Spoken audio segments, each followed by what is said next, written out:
There's a ship drifting somewhere in the ocean without a crew. The last time someone saw it was over 50 years ago.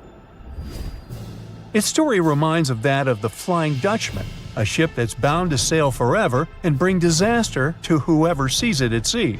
At least the legend says so. Unlike the Flying Dutchman, the SS Baychimo was definitely real and built for a German company in Hamburg and began as an ordinary cargo ship. It was trading supplies between Hamburg and Sweden in the Baltic Sea starting from 1914. It had a strong steam engine and a hull made of steel. A few years later, it became British property. Then, in the 1920s, a Canadian company purchased it for around $18,000, a huge amount of money back then. The new owner, the Hudson's Bay Company, was actively using the ship for several years. They would often send it on voyages from its home port in Scotland to Siberia, Alaska, the Yukon, and the Northwest Territories. It also passed through the Panama Canal and even the Suez Canal, with fur pelts for sale on board. Sometimes it would also transport passengers. It had completed 9 successful voyages before this strip of good luck came to an end. Starting from the 1930s, SS Baychimo would have trouble with ice and storms. When it first got trapped in ice in October of 1931, some of the crew managed to escape to Alaska. 15 of 22 sailors decided to stay with their vessel and try to save it. They had furs and other valuable cargo worth around $58,000 aboard. The company sent them supplies to survive the winter. They set camp near the ship out of the hatches, tarpaulins, and other materials, and offloaded the cargo. At the end of November, a blizzard rushed through the area, and it seemed like it had taken the ship with it. The ice platform had survived, but the ship broke free. Some of the crew members were sure it had sunk. But soon after, they heard from one of the locals who had spotted their ship around 45 miles away from their camp. The crew moved on with their lives, and the ship started its journey as a runaway vessel. People would spot SS Baychimo once a year or so, all the way until 1965. It was mostly spotted off the coast of Alaska. A man going to Nome with his sled dog, along with prospectors, explorers, and treasure hunters, all claimed to have seen SS Baychimo. Someone tried to board it and take it to port, but ended up stranded on it for days because of horrible weather. Others got luckier and managed to take a whaleboat, some furniture, and other valuables from the vessel. Those who got close to the ship saw that it was damaged and missing the propeller. Still, it stayed afloat without a crew for at least 38 years and became the longest sailing ghost ship in history. In 2006, the Alaskan authorities started a project to solve the mystery of this ghost ship of the Arctic and finally find SS Baychimo, either still above or below the water. So far, the project has not been a success. SS Baychimo remains one of the estimated 4,000 ships that have disappeared off Alaskan shores. If the legend of the 17th century isn't lying, this ghost ship could be sailing somewhere along the Flying Dutchman. It belonged to the Dutch East India Company. Its captain managed to do the impossible for that time and sailed from Holland to Indonesia in only 3 months. They said he was flying over the sea, and some evil tongues explained that he had made a deal with evil forces to achieve that. Once the ship was sailing back home, its captain and crew disappeared without a trace. There are many versions of what happened to it. One of the first ones said it had tried to enter port at the Cape of Good Hope, got in a terrible storm, and sank as there was no captain to save it. Another legend says the captain had refused to obey the skies to let the ship sink during the storm. A scary life form then struck the boat and the crew, and it was condemned to forever wander without rest. Many sailors claim to have spotted the wandering Dutchman. The Duke of York, who was to become King of England, mentioned having seen it in Australian waters. Right after spotting the ship, the man who saw it first fell from the top of the mast and didn't survive. There were more encounters with this legendary ship up to the middle of the 20th century. Ships would nearly collide with it as the Flying Dutchman jumped out of the blue. Scientists have a more logical explanation for this mystery: Fata Morgana, not to be confused with Hakuna Matata. Now, when you're out at sea on a hot day and the air is all wavy, it feels like when you look at the road on a scorching summer day. That's because of something called atmospheric refraction. When light passes through different layers of air with different temperatures and densities, it bends and twists. Sometimes, under certain conditions, this bending of light can create really bizarre optical illusions over the ocean, like sightings of the Flying Dutchman. The Fata Morgana phenomenon can make distant objects appear distorted, stretched, or even lifted above the horizon. So you can see a ship far away, but because of the way the light is bending, it will look like it's floating above the water or even disappearing and reappearing. A Fata Morgana is most commonly seen in polar regions, especially over large sheets of ice that have a uniform low temperature. But you can see it anywhere, even in deserts and over lakes on hot days. The first stories about ghost ships go all the way back to ancient Greek and Roman mythology. One of the most famous ghost ships in history is the Mary Celeste. This brigantine was traveling from New York City to Genoa and was fully stocked with provisions, but missing a crew when it was discovered in the Atlantic Ocean in 1872. The crew's personal belongings were also there, completely undisturbed. The final entry in her log was made 10 days earlier. We still don't know what happened to its crew, and the ship has inspired many spooky stories and legends. The Lady Lovibond was another legendary schooner that is believed to have been wrecked off the coast of Kent in the middle of the 18th century. The story tells that the ship's captain, Simon Reed, had just got married and took his bride on board for a celebratory cruise, despite the superstition that it could bring bad luck. They were on their way to Portugal when the first mate, who is also in love with the captain's new wife, went mad because of jealousy, attacked another crew member, and then took over the wheel and steered the ship straight into the dreaded Goodwin Sands. No one aboard survived, and the schooner is said to reappear as a ghost vessel every 50 years. In present times, many vessels become abandoned and turned into ghost ships intentionally. There are thousands of them floating in U.S. rivers, lakes, channels, and coastal waters. Some people lose their boats in storms and other extreme weather. Others have to abandon their boats because maintaining them can cost 10% of the boat's price. Plus, docking a vessel can add up to several $1,000s every year. Most boats have been made of fiberglass, so an owner can't just recycle them as scrap metal. So, once they want to get rid of it, they often tie it to a dock and sneak away, or leave it floating far away from the shore, or just try to sink it. When ghost ships sink in shallow waters, they can cause damage to coral reefs, mangroves, marshlands, oyster habitats, and wetlands. Plus, they can collide with unsuspecting regular ships and cause real trouble. So, don't do that. Enough said.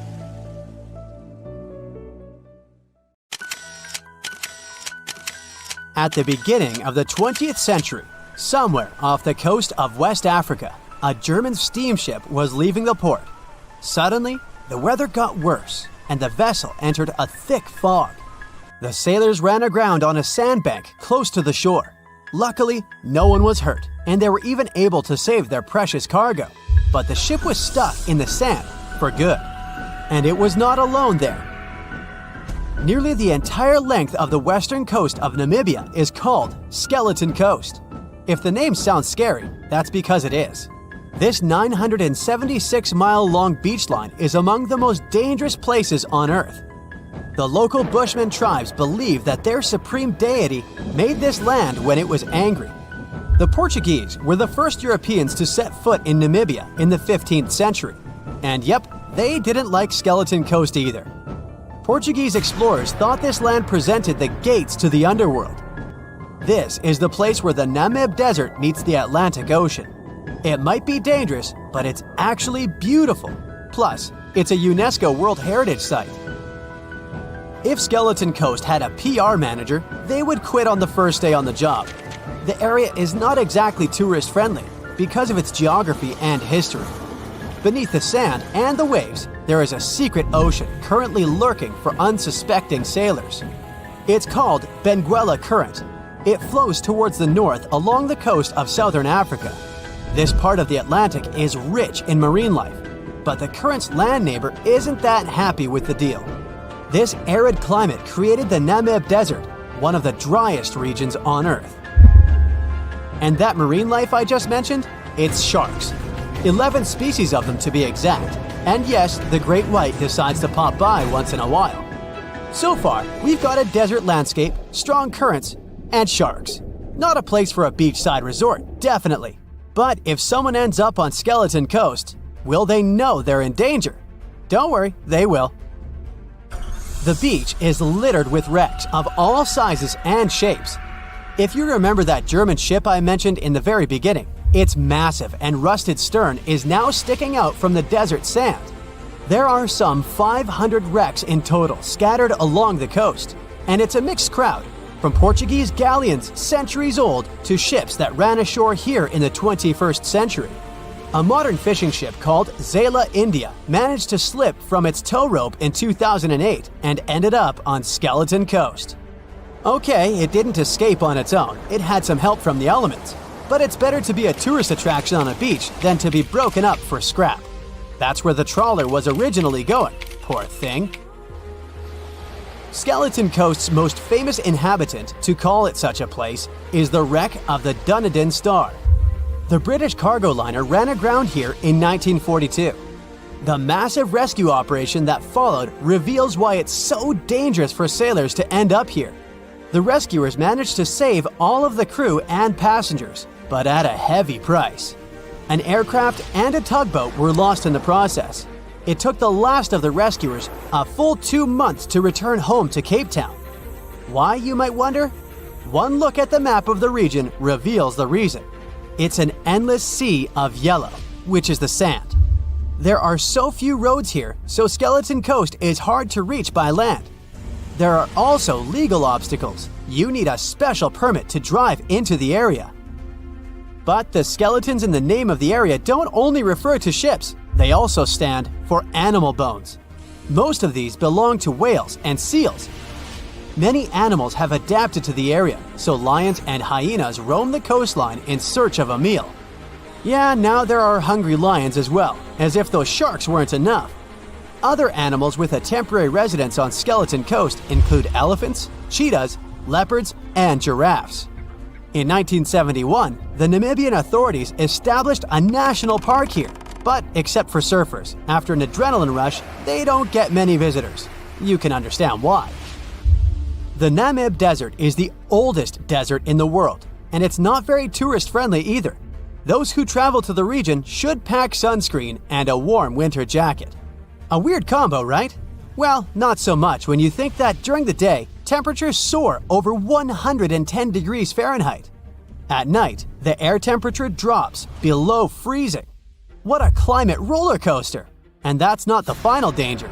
Yep, there's more. Remember how that German ship got lost in thick fog? Yeah, it wasn't a one-off event. Because of the region's climate, fog shows up frequently. Sailors should cover their ears now, but this fog is actually good for wildlife.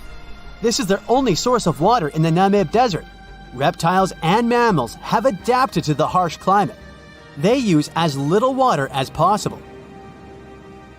Shifting sands, thick fog, strong currents, lions, and sharks. Not the stuff you would put in a tourist booklet, but Skeleton Coast isn't the only beach on Earth you wouldn't want to spend your vacation on. I will take you to Cape Tribulation in Australia. The area covers some 48 square miles in the northwestern part of the continent. And no, the area is not as dry as Skeleton Coast. It's part of the Daintree rainforest. You could say that here, it is the rainforest, not the desert that meets the ocean. The beach at Cape Tribulation is straight from a postcard. But looks can be deceiving. Australia? Probably sharks. No, crocodiles are out here to get you if you decide to go for a dip in the sea. There are saltwater crocodiles that the locals call salties. Well, that's a cute nickname for such a dangerous reptile. And it's not just them. The wildlife seems to have a beef with visitors. From October to June, the waters around Cape Tribulation are full of box jellyfish. Their venom affects the human cardiovascular system. When touched by a jellyfish out at sea, swimmers won't have enough time to reach land for help. Vinegar helps neutralize the sting, so you might want to keep a spare bottle in your luggage. Crocodiles and jellyfish sound dangerous, but there's one more animal you should look after. It's the wild boar. It might sound funny, but you won't laugh when you're being chased by one of these across the beach. 21 million wild boars live in Australia. They're mostly active at night, making it even more dangerous if they charge at you. The best defense is running in circles. Wild boars can't cut corners well. That's probably why we don't see many of them taking up careers as race drivers. Cape Tribulation has one last danger installed for you, and it's not an animal. Out here, even the trees are plotting against visitors. The stinging tree got its name for a reason. If you try to pick one of its beautiful red berries, it'll fight back. Its prickles are like tiny glass shards. The less than pleasant effect on your skin will last for a month. Then there is this wait a while bush. Who keeps naming them like this? This long vine has spikes that grab hold and just don't let go. They are so strong they can pull a human off a horse. You'll have to wait for someone to come by and save you from this thorny grabber. If you are about to cross this Australian beach from the vacation list, hold on for a second. Tourism is booming here.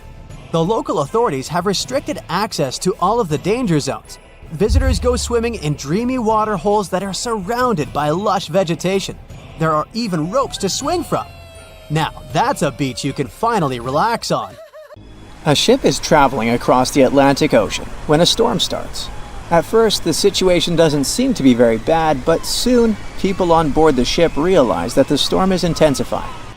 Waves are huge, and nothing can save the ship. It's starting to sink. On board, there's only one lifeboat. Sadly, it can only hold one person. The captain is in a terrible situation. He needs to decide which passenger can be given a chance to survive. Besides the captain, there are 8 people on board. Some of them seem to be lovely, others look like villains. But you might not know the truth until it's too late. The first passenger is Alex, a 28-year-old talented artist. He's just had his first international exhibition and is boasting about that left and right. He claims to dream of inspiring the world with his art, but did I mention it's his shy twin brother who painted those masterpieces? And Alex just steals his shine? Next is 23-year-old Maria, who's 8 months pregnant. She's quite spoiled, often behaves unreasonably, and treats the staff on board badly. She's traveling home to her husband, but little does he know that the kid is not his, but his best friend's. And she's been cheating on him since forever. Though we can't let this innocent soul perish, can we? Despite his untidy appearance, this 65-year-old scientist, Professor Marcus, is a leading researcher in the field of gene therapy. He's working on a breakthrough that could save millions of lives, but there are skeletons in his closet too. It's been 15 years since anyone saw his wife, Judith. Does Marcus's scientific progress have something to do with the mysterious disappearance of his wife? Dr. Anna is 34 years old. She's a surgeon who's saved hundreds of lives during natural disasters. She succeeded as a doctor, but failed as a parent. Her 3 daughters live with their dad and don't want to hear anything about their mother. 78-year-old Teresa is a widow whose family gave up on her because of her bad temper. She's traveling for the last time in her life to visit her late husband's grave.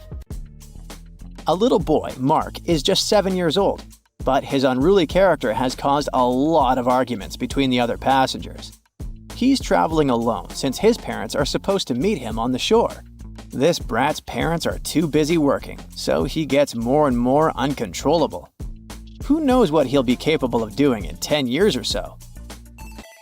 A robot android, Alpha 3, is also on board the ship. It has an artificial intelligence created to assist in expeditions. It can also control the ship in emergency cases. And the last passenger is Emily. This beautiful and charming woman is 30 years old. She lives off of powerful, old, rich men and has enough money to burn. She hasn't worked a single day in her entire life and just travels the world. To make his choice, the captain invites each of the passengers to listen to their stories. He asks each of them just one question. Why would you be the one to survive? Alex says, "You see, my art can inspire and change the world. Looking at my works, they help people see the beauty of life, especially during difficult times. I must continue living. I have so much to show through my paintings." Maria answers, "Can't you see that a new life is growing inside my body? It's me and my unborn kid who must survive. We risk losing a talented doctor or an artist in the future. It's not just my life we're talking about." Professor Marcus says, "My work is not finished yet. It might save thousands of lives. I'm close to a breakthrough and I need to live to make it." Dr. Anna says, "My hands save lives. I have proven many times that I can do the impossible in extreme conditions. The world can't lose my skills and knowledge." The elderly woman begs, Please, you must understand me. I might have lived a long life, but I want to see my husband's grave. Mark says, I'm still a kid. My parents are waiting for me at home. I want to hug my mom and dad. Alpha 3 states that it was created to serve and help people. Its ability to analyze situations and make rational decisions in a crisis can be used to prevent future disasters. Emily admits, Look at me. Doesn't every person have their unique value? I'm young and beautiful, and I have a lot of potential. Surely you see it. the captain is desperate. How can he, a mere mortal, decide who should live and who he should take this chance away from? After pacing his cabin and hitting the walls with his fists, he decides to estimate passengers' value and see how useful they are. Alex, as a talented artist, can influence society through his art, providing inspiration for thousands of people who will see his masterpieces. But no one knows where his ego can bring him. Plus, remember who the real artist is. Saving Maria means saving her unborn child. But however cynical it may sound, the contribution of these two lives to the future of society is assumed, but not guaranteed. What if that child grows up to become a criminal? Professor Marcus can indeed provide significant benefits to society through his scientific research, but he isn't young. What if he doesn't live long enough to finish his work? Dr. Anna is a surgeon. She's already saved a lot of lives and will definitely continue to do so in the future. Her ability to provide immediate medical assistance in critical situations makes her one of the most valuable candidates for survival, since she can directly and regularly save lives. At the same time, she is a terrible mother, and it'll definitely influence the lives of her daughters. Teresa is living history and experience, but unfortunately, her ability to continue contributing to society is limited. In simple words, she's old, and we don't know how much time she has left. Mark is in a similar situation. He has the potential for a long and productive life, but his immediate contribution to society is limited. His survival is based on the potential for future contribution, which is difficult to estimate at the moment. Alpha 3 can provide valuable technical assistance and functional support, but as a robot, it does not add to human well-being directly. As for Emily, despite her beauty, her achievements are minimal. On the other hand, she's only dating wealthy and influential people, and thus has a lot of influence on society of her own. Now, from the perspective of how much profit each of the passengers can bring, saving Dr. Anna seems to be one of the most logical choices. Her knowledge and skills can save many lives in the future, which means the greatest good for the greatest number. But let's have a look at the captain's choice. In the end, after listening to all the passengers and pressed for time, the man decides to save Emily. Can you figure out why he's made such an unexpected choice? Write your answer in the comments below. You can also pause the video to think it over. Okay, I suppose you're ready for the answer to be revealed. You see, even though each passenger presented very compelling arguments for why they should be saved, The captain was particularly moved by Emily's charm and attractiveness. And even though there were more logical candidates in terms of utilitarianism and humanism, the captain succumbed to his personal feelings and preferences, which influenced his decision. This riddle illustrates that in real life, people often make choices based on their sympathies and preferences rather than logic or public benefit. This is because emotions and personal relationships can have a strong influence on our perception of situations and decision-making. Here's a real-life example. HR managers tend to choose candidates they like or share common interests with, and it doesn't matter that other candidates might have more suitable skills or experience. This phenomenon is known as the similarity effect. Now, I've got an important question for you. Which passenger would you save? Share your choice in the comments. But I'd like to remind you that there is no correct answer. Strange things occur in the cold waters of Antarctica. One of these things happened to a ship called Jenny. It was a small schooner whose history began in 1822. The boat and its crew set sail and disappeared a year later. For 18 years, the ship was considered sunk. People forgot about it, but in 1840, the vessel reminded the world of itself. That year, the whaling ship Hope sailed through the Drake Channel in Antarctica. The crew members noticed a ship among icebergs. It was the schooner Jenny. It was floating slowly in the dark, with no signs of life.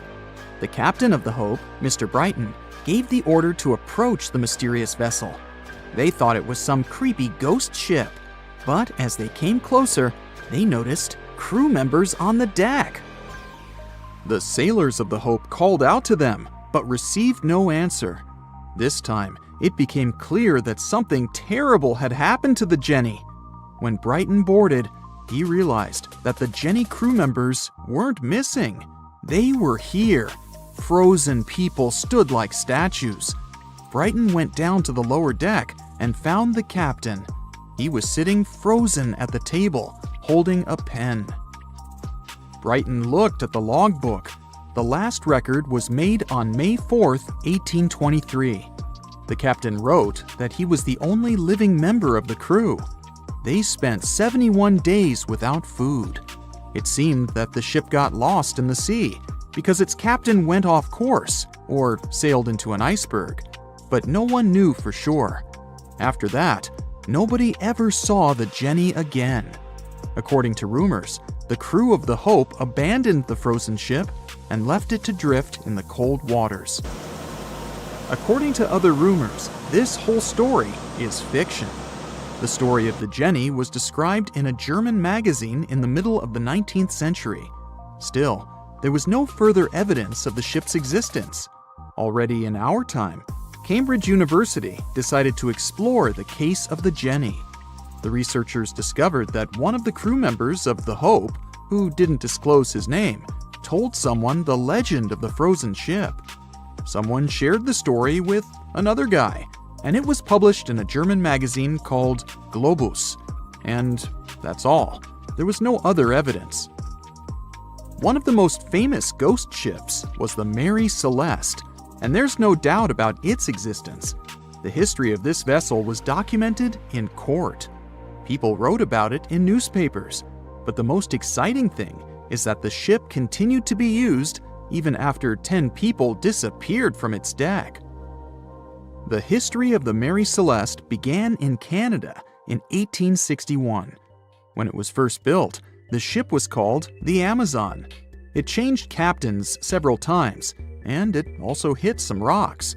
The boat was sold, bought, then sold again, repaired, and sailed under the name Mary Celeste.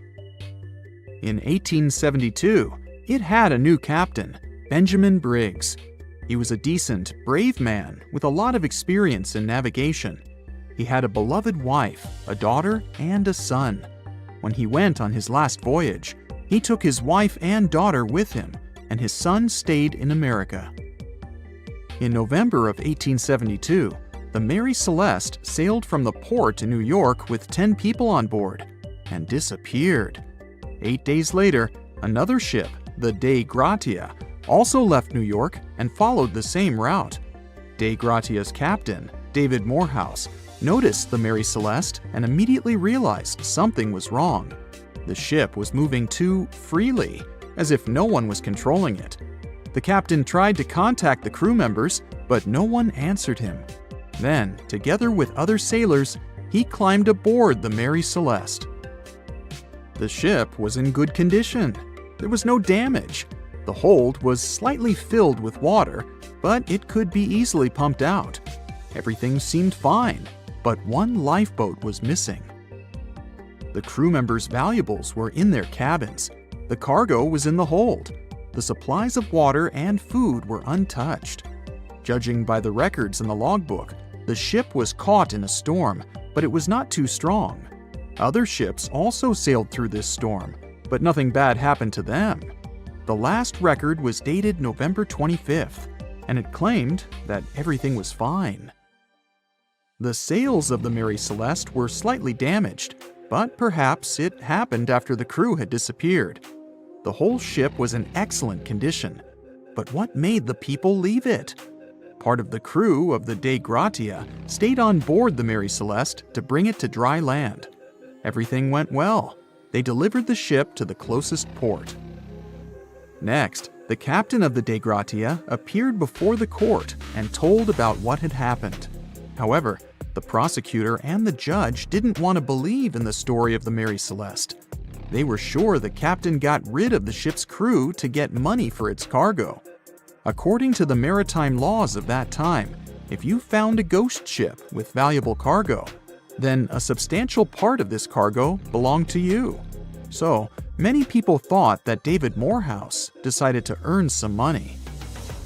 This version seemed to be more valid than the one about the mysterious disappearance of 10 people. Fortunately, no one accused the captain of committing a crime. They thanked him for his service and gave him a monetary reward. However, his reputation was damaged, which greatly affected his career, as many believed he attacked the crew of the Mary Celeste. But even after this terrible case, trial, and investigation, the story was not over. The Mary Celeste was still an expensive and efficient vessel. It sailed several times, but then one captain crashed it into the reefs to get insurance. The court revealed this deception and accused the captain of intentional property damage. The story of the Mary Celeste became famous all over the world. People began to build their theories, realistic and not. Someone believed the ship had sailed through the Bermuda Triangle, but this version was quickly refuted, as the route of the Mary Celeste passed thousands of miles away from the Bermuda region. Did the Kraken or another giant monster attack the ship? Nope. Since the boat was found in almost perfect condition, there were no signs of a struggle. One of the most popular versions was that the crew of the Mary Celeste stole some valuable cargo and sailed to Spain on the rescue boat. However, those who knew Captain Benjamin Briggs said he was a good, honest man. Besides, he had a son in New York, and Briggs would never leave him. A more thorough investigation revealed that a series of accidental circumstances could have caused the disappearance of the ship's crew. Before its last voyage, the vessel delivered coal. Perhaps the pump intended for pumping water got clogged with coal after that, and when the ship got into a storm, the hold filled with water and the pump broke. The captain couldn't understand the amount of water because numerous barrels in the cargo hold blocked the view. Benjamin Briggs assumed it was dangerous to stay on the ship during a storm, so he evacuated with the passengers on a lifeboat. Perhaps they were close to land and decided to sail there, but the storm intensified and overturned the boat. Also, one record in the log journal said that the chronometer was faulty. It was a device that helped to determine your location at sea using longitude. Briggs got lost and didn't know which way to sail. The storm was strong, and he couldn't determine whether the ship would sink. Perhaps Briggs decided to leave the ship in a rescue boat when he saw the coast of the Azores. The uniqueness of this ghost ship case is that, unlike many others, you can investigate it yourself. There's a lot of information about the Mary Celeste on the internet. There are documentaries and research articles. Perhaps you'll be able to notice something that others haven't seen and solve the mystery of the disappearance of 10 people. The movie Jaws came out in 1975, and since then, people have been terrified of sharks. Some people fear seeing a great white's head come out of their showers, not to mention the fear of running into one at your local pool. Of course, none of this is actually possible, but some other scary shark stuff is. Like, yes, sharks can attack boats. They probably won't sink one. It depends on the size of the shark and the size of the boat. Today, we're diving deep into the facts and myths about the sea's biggest predator. It was the year 1953.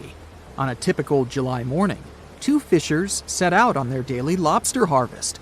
They took their white-hulled dory out to sea off the coast of Cape Breton Island in Nova Scotia, Canada. Since it was the lobster season, the sea was dotted with several dories spread out across the water. But that day, something strange happened. As soon as they put the dory at sea, they noticed a large dorsal fin chasing after their boat. They were surprised to see that the shark would follow their boat's every move. For an entire week, they took out their white dory from the harbor, and the shark followed them around. Until one morning, as the men were alone at sea, the shark charged at full speed at the boat and smashed a 7-inch hole in its bottom. The boat turned over, and both men fell into the water. The shark didn't come after the men, though. Instead, it swam away and disappeared for good. To clarify, a dory is a small, fragile boat usually measuring 16 to 23 feet long. So how long did that shark need to be in order to sink it? Well, as soon as the boat was retrieved from the ocean, researchers found something interesting. One of the shark's teeth was found stuck in the hull. According to Harvard experts that analyzed the tooth, it most certainly belonged to a 12-foot white shark that weighed around 1,200 pounds. One thing intrigued scientists a whole lot. The great white didn't seem to be interested in the man aboard, but rather in the boat itself. The question is, why? Some people suppose that this great white followed the dory around because it was white, and the animal probably thought it was some big white mammal. It's not the first boat a shark has attacked. You see, sharks don't attempt to sink boats because they're mean and evil. Rather, it's due to murky waters and hard materials that make them mistake inanimate objects for their usual lunch menu. But that's not what we've learned from popular culture. In Jaws, the protagonist shark managed to poke several holes in the orca as it rammed the boat. The orca was a Nova Scotia-style fishing boat, made out of wood planks. It wasn't a huge boat, so it seemed plausible that a great white could ram it. But, according to Mythbusters, that's very far from the truth. A great white swimming at its maximum speed wouldn't be able to take down a medium-sized fishing vessel. The same goes for bigger boats. Some bull sharks or great whites can turn over smaller vessels, though, like kayaks or small boats. If this happens, it's most likely because they think it's a sea mammal and nudge it before taking the first bite. No scientist can say for sure why they do this, only that it's usually a misunderstanding on behalf of the animal. The Shark Research Committee, a nonprofit scientific research organization, has documented a lot of shark attacks on inanimate objects and is trying to answer that question more thoroughly. So far, they've observed several attacks on objects such as crab trap buoys and inflatable float bags. The website has also registered 2 famous attacks on boats. The first one happened in 1959, and a shark left a tooth on the hull of a boat. Researchers later identified it as belonging to a 12-foot great white. The report of the other attack, which happened in 1989, claims that a boat was circled by a great white before the animal swam at the vessel at full speed and hit the boat several times. Of course, those who suffer the most from shark attacks and encounters aren't boats. It's surfers. As far as we know, surfers look like giant wobbly seals from the shark's perspective. According to the Shark Research Committee, there have been 41 confirmed shark attacks on surfers on the west coast of North America over the course of the last century. So, should we be so afraid of sharks after all? Let's learn more about these magnificent sea creatures. Off the top of your head, how many shark species can you name? 4, 8, 10? Well, there are over 500 species of sharks swimming in the ocean. They vary from tiny specimens, about the size of a human hand, to up to 39-foot-long creatures. The largest species of shark are actually not great whites, but whale sharks. And even those are small compared to the great megalodon. This ancient creature that lived around 20 million years ago reached an unimaginable length of 60 feet. By comparison, that's the same as 2 to 3 buses placed one after another. I wouldn't swim in megalodon-infested waters even if you dared me, that's for sure. We know that sharks are very good hunters, but why is that so? Their bodies seem to have been strategically built for speed. Instead of having a bone skeleton, like us humans, sharks have a cartilage skeleton, which makes them much lighter and also super fast swimmers. Each species of shark hunts depending on its nutritional needs. So, shark species that grow to an average of 3 feet have a diet based on fish. The ones that grow bigger start feeding off of bigger sea animals, such as sea lions and seals. Throughout their lives, some species of shark can shed over 30,000 teeth.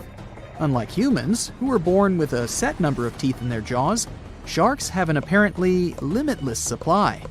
In their defense, they do lose teeth pretty easily, as they can easily get stuck in their prey, for example. They also have multiple rows of teeth. The jaws of a great white can contain up to 7 rows of teeth, and can grow to be more than 6 inches long.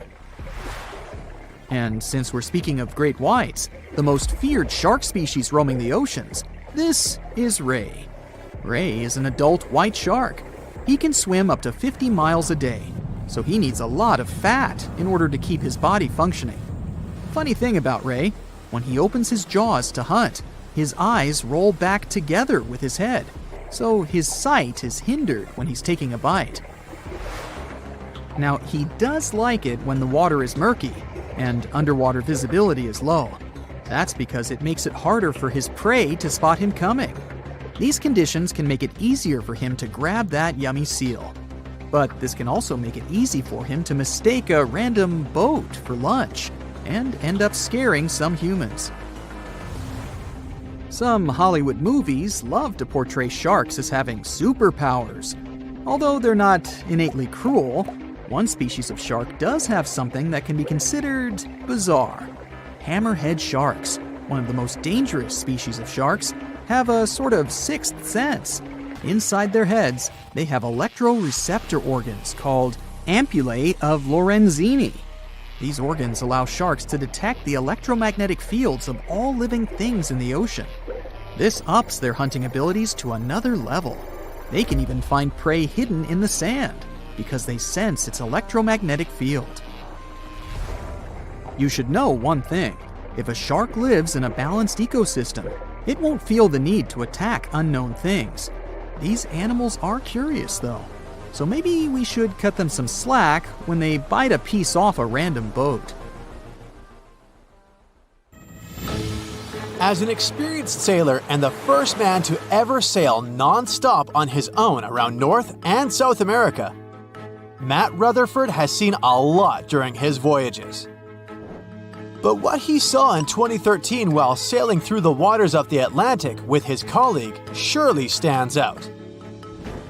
Some 800 miles off the coast of Bermuda, not far away from the famous Bermuda Triangle, they noticed a boat that seemed to be moving by itself. The sails weren't up and the motor wasn't running. The sailors decided to check if there was someone who needed their help aboard, so they moved closer to the mysterious ship. Once they got there, things only got weirder, as they realized there wasn't a living soul aboard. Rutherford started filming to document their discovery. The boat looked so awfully abandoned that they expected to find some pretty scary things in there. but it didn't stop Rutherford from searching the vessel. The boat, which turned out to be named Wolfhound, looked like an upscale one, probably costing hundreds of thousands of dollars. It was pretty weird to find it floating by itself in the middle of the ocean. It seemed like whoever abandoned it was leaving in a rush. There were clothes and other personal belongings all over the main cabin. Some parts of the ceiling had fallen and some drawers had popped open. The brave sailors decided to tow the ghost ship back to Bermuda. It wasn't easy because Wolfhound was bigger and heavier than their boat. After days at sea, the crew was running low on fuel and asked a passing freighter to stop and give them some gas. They kept pulling Wolfhound until the tow line got wrapped around the rudder and they realized they could get stranded in the Bermuda Triangle. So they had to abandon the ship.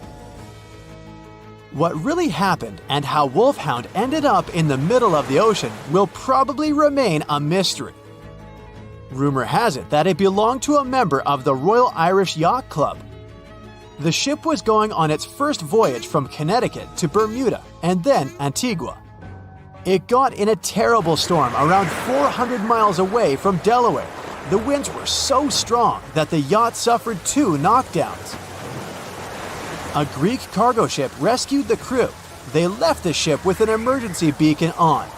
The rescued crew members shared that they saw the ship sink, which only adds more questions to the story. How did it get back to the surface? Does the Bermuda Triangle have anything to do with that?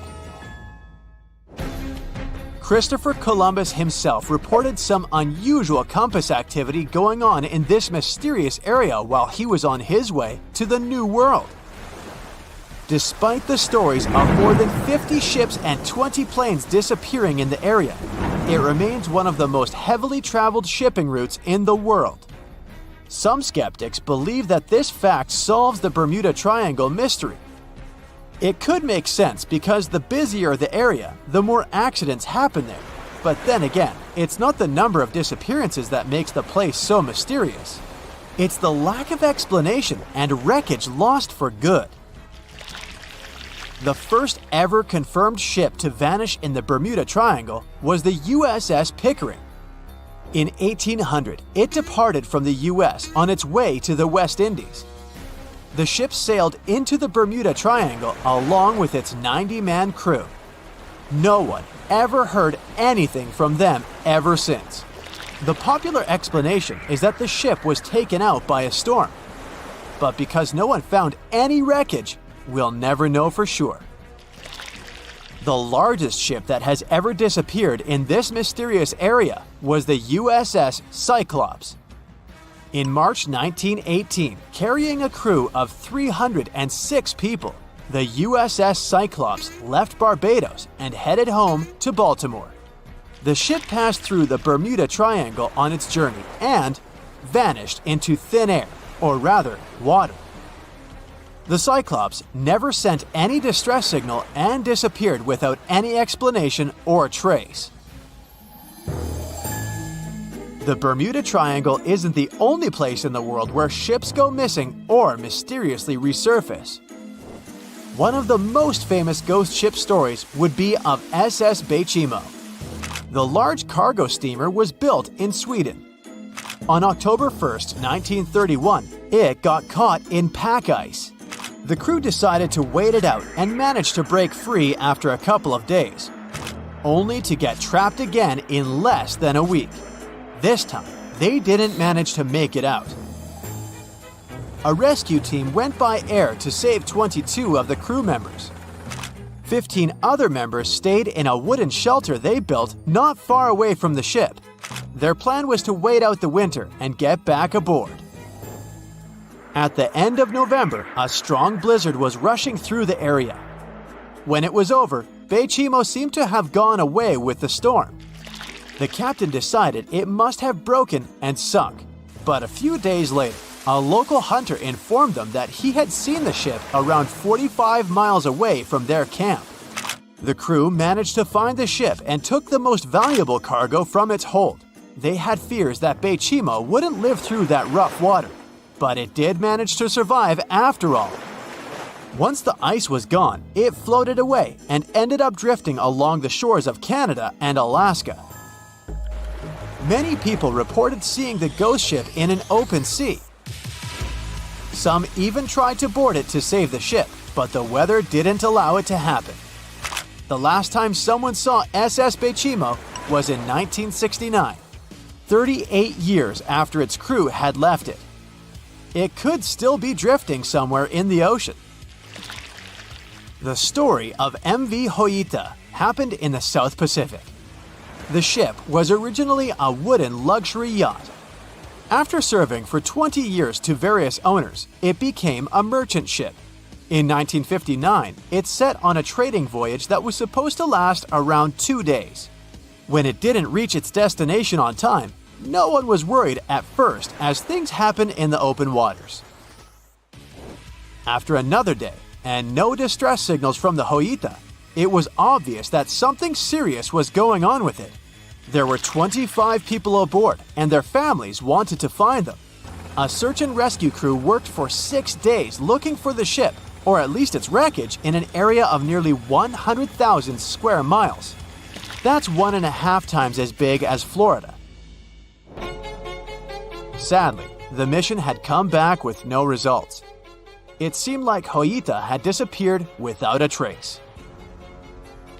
A month later, another merchant ship noticed Hoita drifting in the ocean, miles and miles away from its original route, and none of the crew members or passengers were on board. The cargo had also disappeared. The lifeboats were also gone, so the people must have escaped the ship hoping to save themselves. It turned out that the crew had been trying to get help as they tuned the radio to the International Distress Channel. But the damaged cable didn't let them send the signal any further than 2 miles. It also looked like when they were leaving the ship, the crew took the logbook with them, and we still don't know what exactly happened to Hoita. Family members of those who were on board are still looking for answers. One professor claims it must have been a corroded pipe that leaked and flooded the vessel, but we'll most likely never know for sure. In the Pacific Ocean, near Japan, there is an area nicknamed the Devil's Sea. It's believed to be one of the 12 vile vortices around the Earth. Some people claim that vile vortices have weird things going on in them because the pull of the planet's electromagnetic waves is stronger there than anywhere else. The most famous ship that disappeared in the area was a fishery patrol vessel in 1952.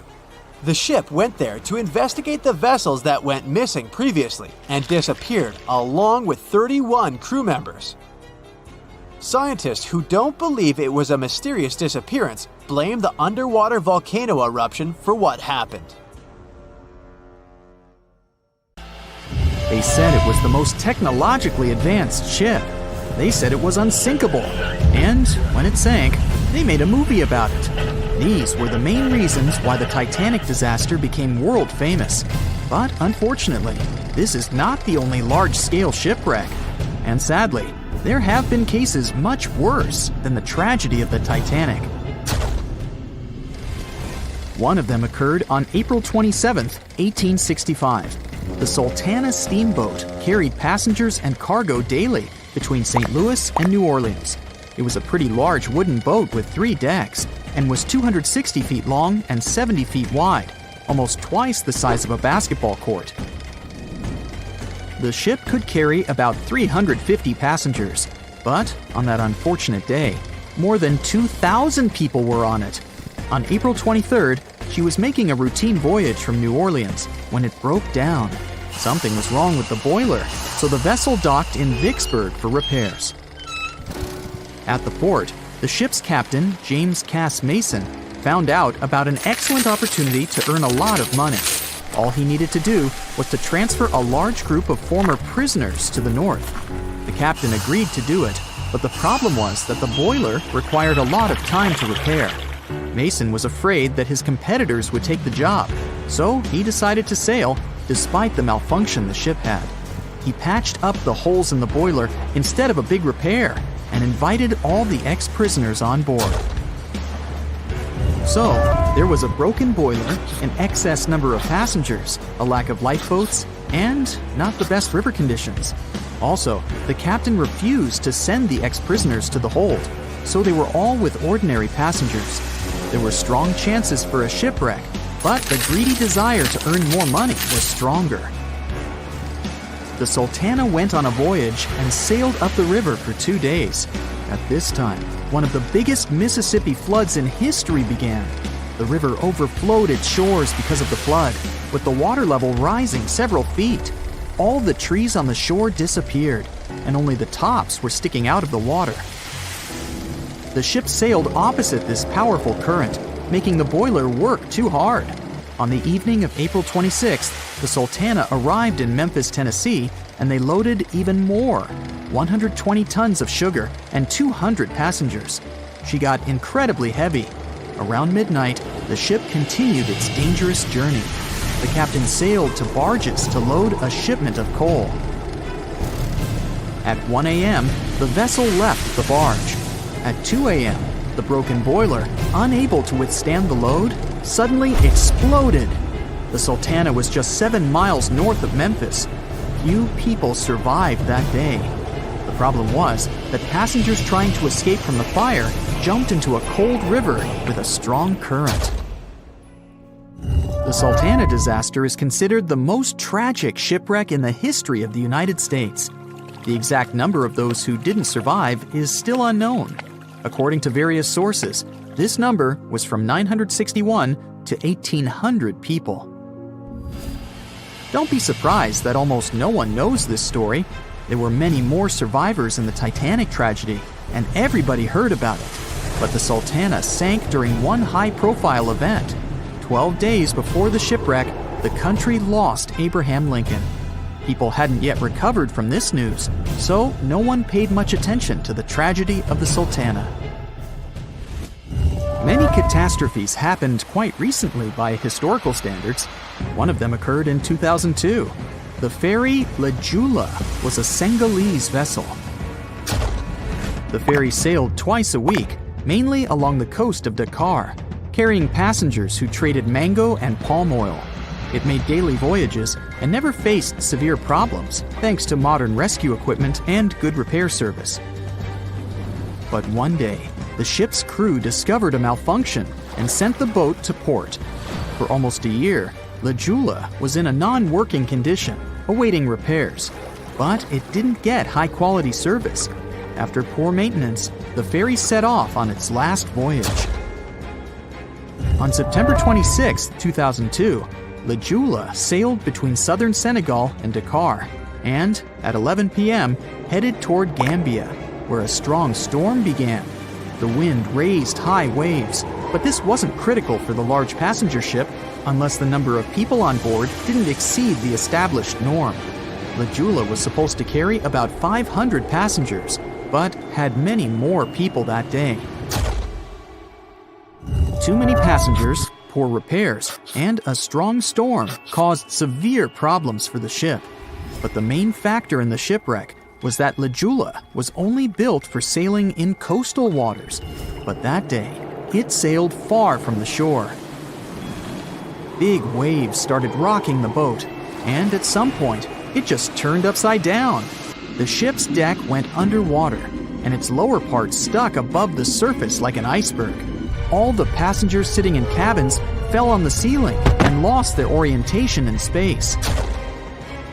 There were no holes or damage in the ship's hull, and water flooded the lower decks for a long time. The vessel stood in a twisted position for several hours. Then, the boat began to sink when the water seeped through the deck and hold. The ocean was warm, but no one came to save the passengers. People had to wait almost 4 days to be rescued. Unfortunately, only a few managed to survive. The Philippines is a very dangerous area for ships. This place consists of several thousand islands and a vast area with shallow water. Ships can run aground and damage the hull with reefs and pitfalls. On September 20th, 1987, one of the most terrible disasters in navigation history occurred there. a Philippine passenger ferry called Dona Paz left one of the islands and sailed toward Manila. The sun was shining, the ocean was calm, and the visibility was good. But for some reason, the crew members didn't notice how the tanker Vector was approaching them. The two ships collided at low speed. The collision wasn't strong, but the problem was that the Vector had tons of oil on board, and the Dona Paz crashed into the cargo hold where that oil was stored. So it spilled all over the ocean, and then a spark slipped through. Not only did the two ships catch fire, but also filled with water. Both ships sank in a matter of seconds. Only a few dozen people survived that disaster. On September 27, 1854, the passenger ship Arctic sailed from Liverpool to New York. The fog came rolling down, and visibility got really bad. Another boat appeared out of the thick white haze, the French steamer Vesta. The ships were close enough to each other that a collision was inevitable. The French vessel was smaller, so it seemed to the Arctic's captain that Vesta had received a lot of damage. And while he was staring at the other ship, his boat got quickly filled with water. The captain gave the order to sail to the shore as fast as possible, but the ship's engines stopped working because of the flood. Then the ship's crew started to lower lifeboats with women and kids. Still, when rescuers found lifeboats with people, it turned out that only 87 out of 400 people survived, 65 crew members and 22 passengers. Surprisingly, there were only grown men among them. The ship's captain survived by clinging to the wreckage. All newspapers wrote about this story as one of the most terrible and shameful tragedies in navigation history. The survivors were criticized because they didn't save women and kids, and the crew members were accused of violating the law, since the safety of passengers should be higher than the safety of sailors.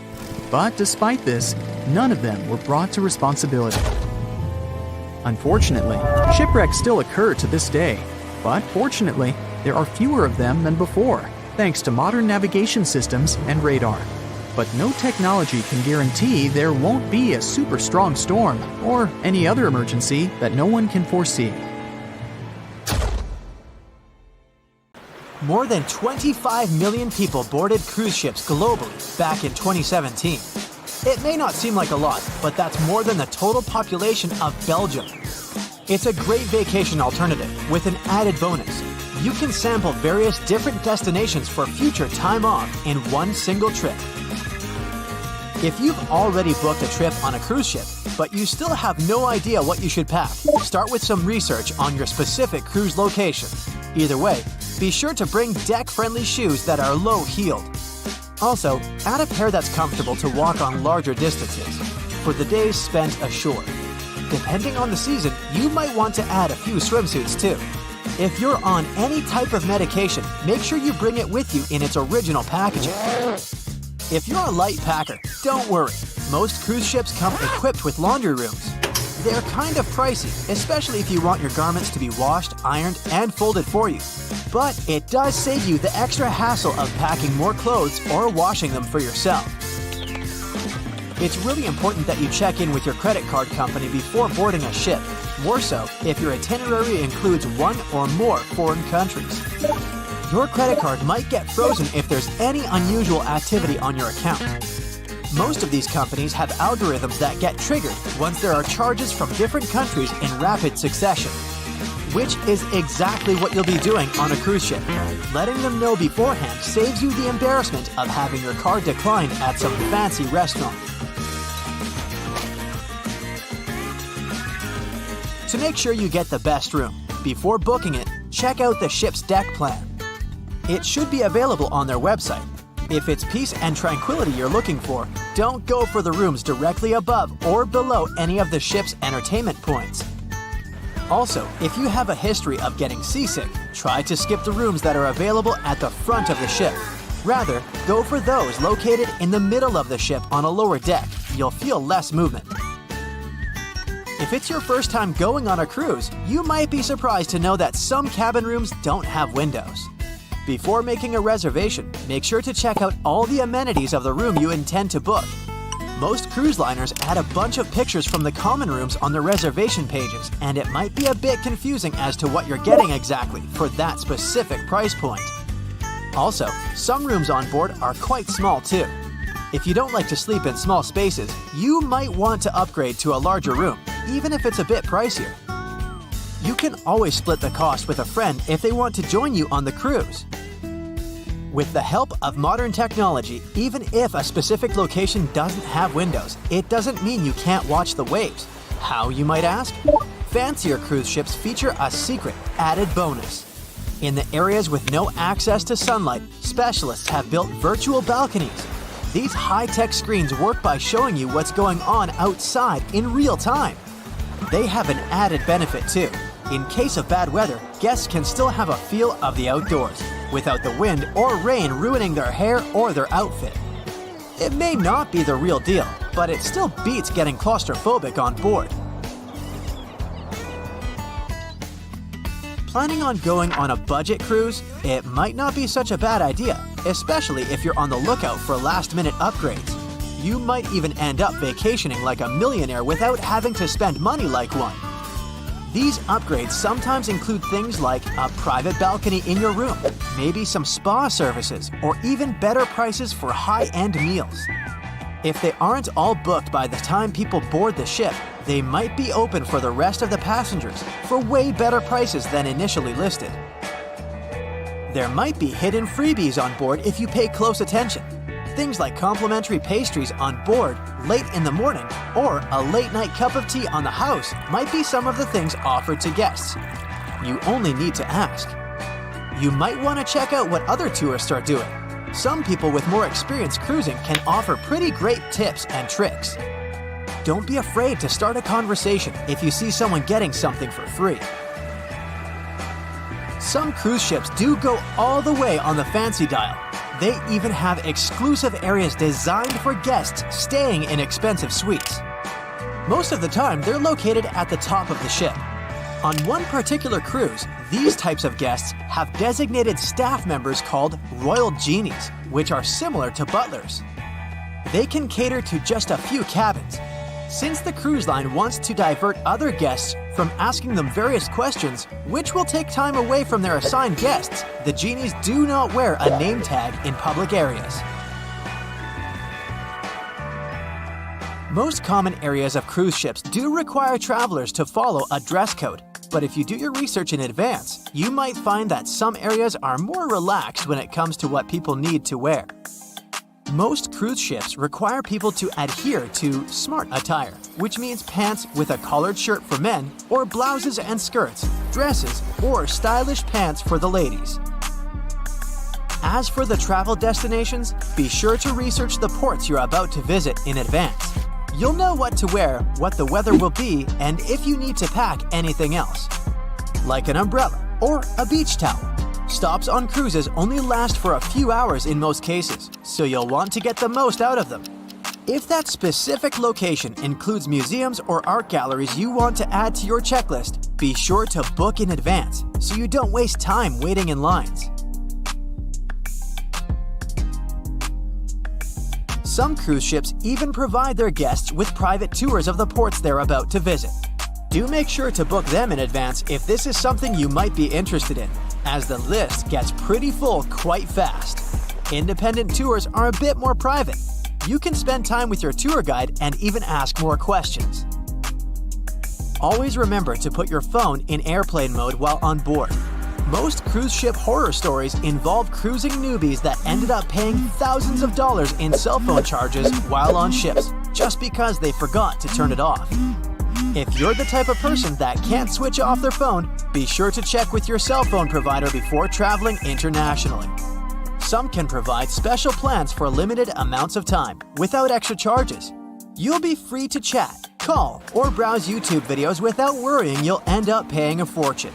Most cruise ships also provide you with complimentary Wi-Fi or Wi-Fi packages that can be purchased in advance, which are way more affordable. You can stick to communicating with your friends and family back home via FaceTime or Skype. People that have heard about the Titanic tragedy will always wonder what might happen if something goes wrong while on board. Let's take lifeboats, for instance. The Titanic had a mere 20 lifeboats on board, which were tragically not enough to fit all the passengers after the ship hit the iceberg. Some fancy cruise ships these days have an even lower number of lifeboats, anywhere from 15 to 18. Sounds strange? Well, not really, given the fact that each lifeboat can accommodate up to 370 people. Even the largest ships, which have an estimated capacity of 8,000 people if fully booked, including tourists and staff, are safe in case of an emergency.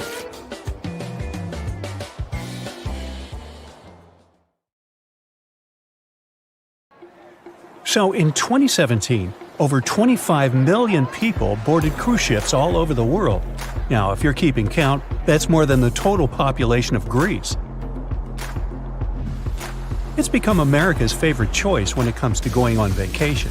It's easy to see why hopping aboard a cruise ship becomes more popular each year. Heading out on a cruise is also coming back in style with newer generations.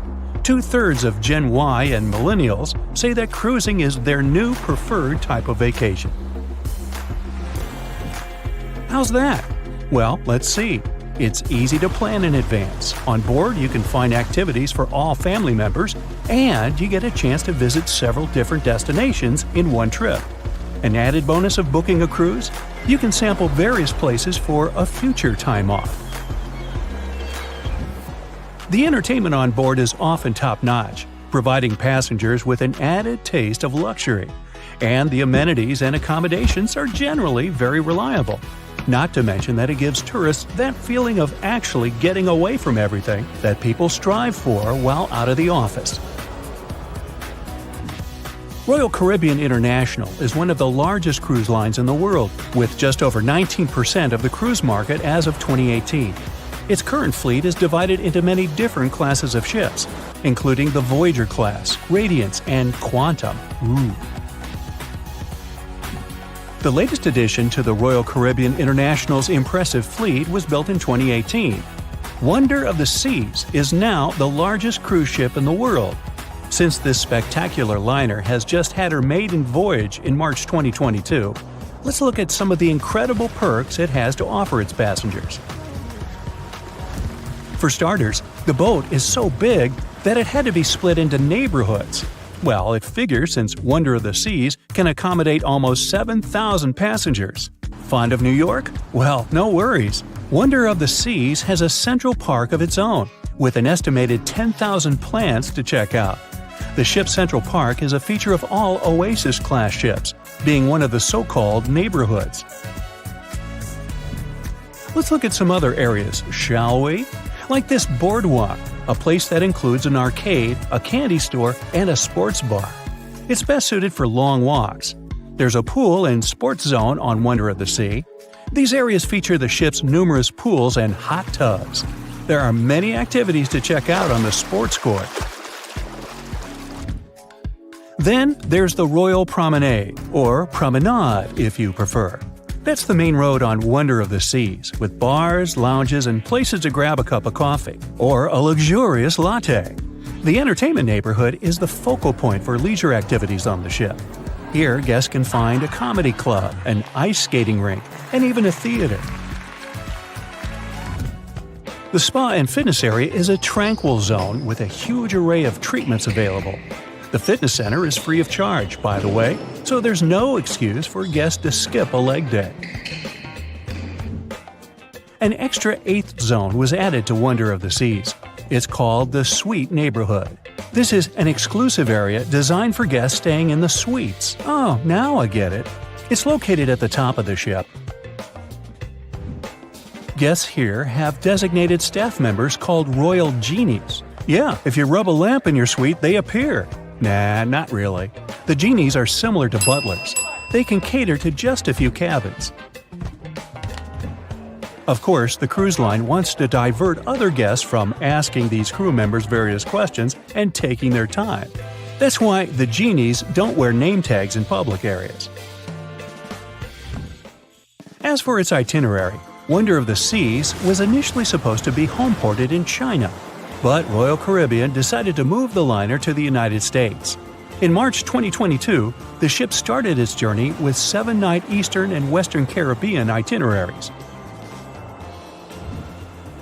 In May 2022, Wonder of the Seas is scheduled for a trip to Europe, with Western Mediterranean cruises from Barcelona and Rome planned for its guests. Passengers will also be able to visit Palma de Mallorca, Spain, and Capri, Italy.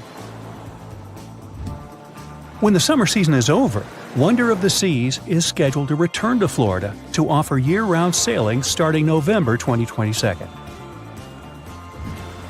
And by the way, there is no truth to the rumor that a special cruise only for highly allergic and hay fever sufferers will be called the Wonder of the Sneeze. Nope, not at all. Now, it's hard to imagine a ship so massive that can accommodate so many amenities on board. For example, the Titanic was the largest ship of its time, measuring 882 feet in length. And Wonder of the Seas is not only 1,188 feet long, it's also 36% taller and 34% wider.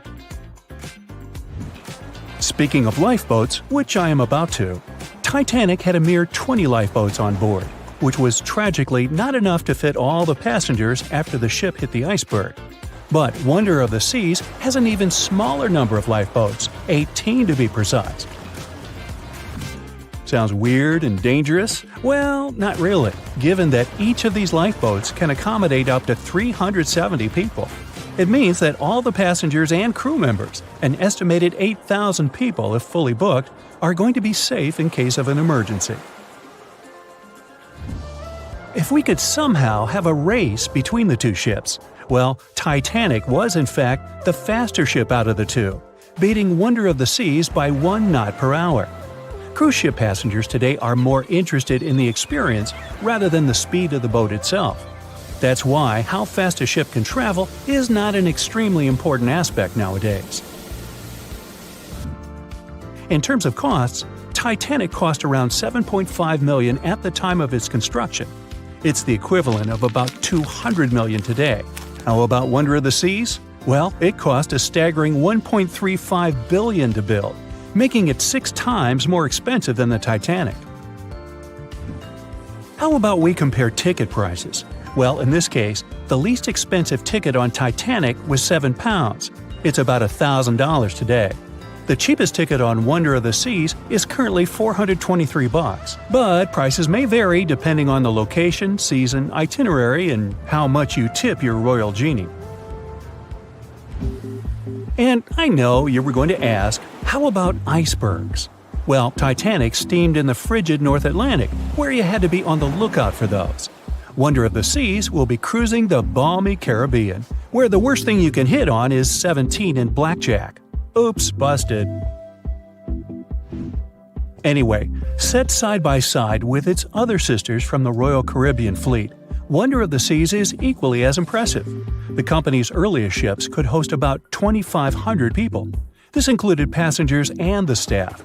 Such ships were Splendor of the Seas, Legend of the Seas, and the smallest of them all, Thumbelina of the Seas. No, wait, that should be Empress of the Seas. Oops, my bad.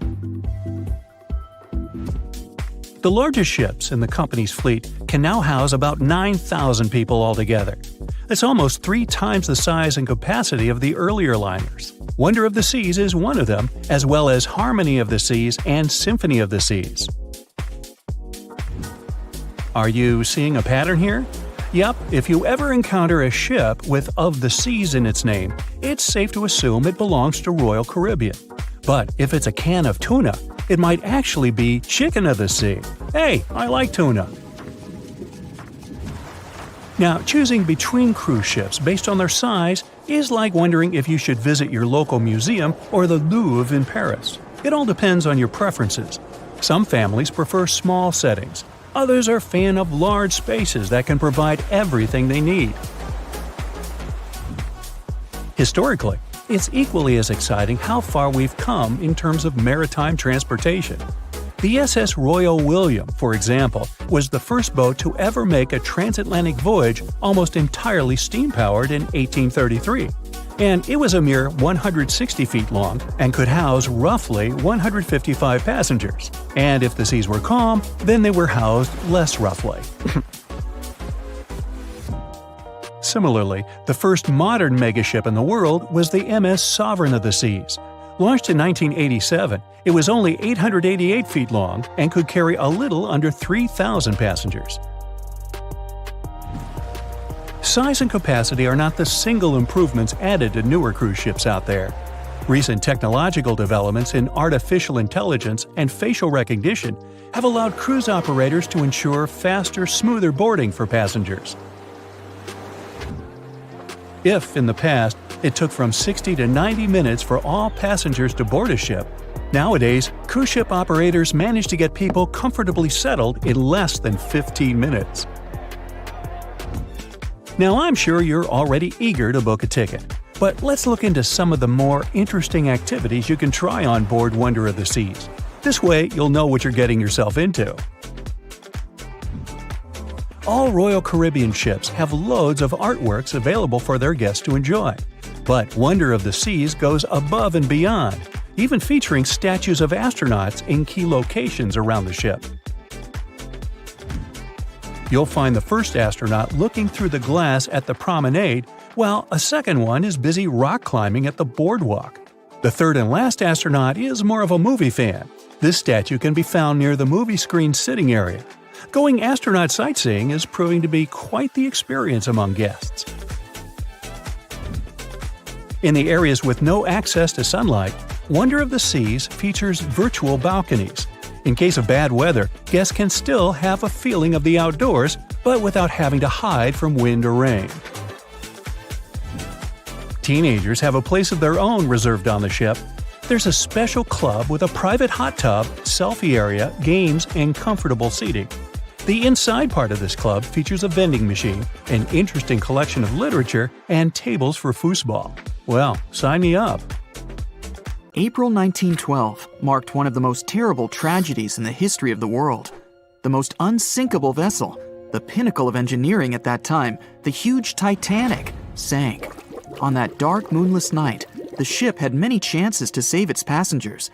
There was another ship just a few miles away that could have saved the Titanic, but it didn't. It wasn't a phantom ship, and it's not some legend or a theory. This is a documented reality. There are records and witnesses' statements confirming this. But why didn't this ship help? Let's find out what happened that night by looking at these events from 3 different points of view. Let's start with the Titanic version. 11:30 p.m. The moon hides behind black clouds. Visibility is bad. Everything is calm on the Titanic. Under the captain's guidance, the communications operator stays in touch with the mainland through the radio. At this moment, some stranger breaks into the frequency, interrupting the operator's communication. It's unclear what this strange man wants and what he's talking about. The operator doesn't try to figure it out. He shouts at the guy, demanding him to disconnect. The connection is interrupted. At 11:40 p.m., the Titanic crashes into an iceberg. The ice breaks the hull. Water begins to flood the lower decks. Nobody is panicking yet. 20 minutes later, at midnight, the ship's crew sends a distress signal through the radio frequency. Few people understand how bad the situation really is. After 20 minutes, at 12:20 a.m., they start lowering lifeboats with passengers. At 12:25 a.m., they receive a response to the distress signal. This is RMS Carpathia. Their captain reports they're already sailing at maximum speed towards the Titanic. But the problem is that the crash site is 58 miles away. This means Carpathia will only be here in 4 hours. At 12:45 a.m., the sinking ship's crew release rockets into the air. These flares are one of the main reasons for the terrible fate of many passengers, but more on that later.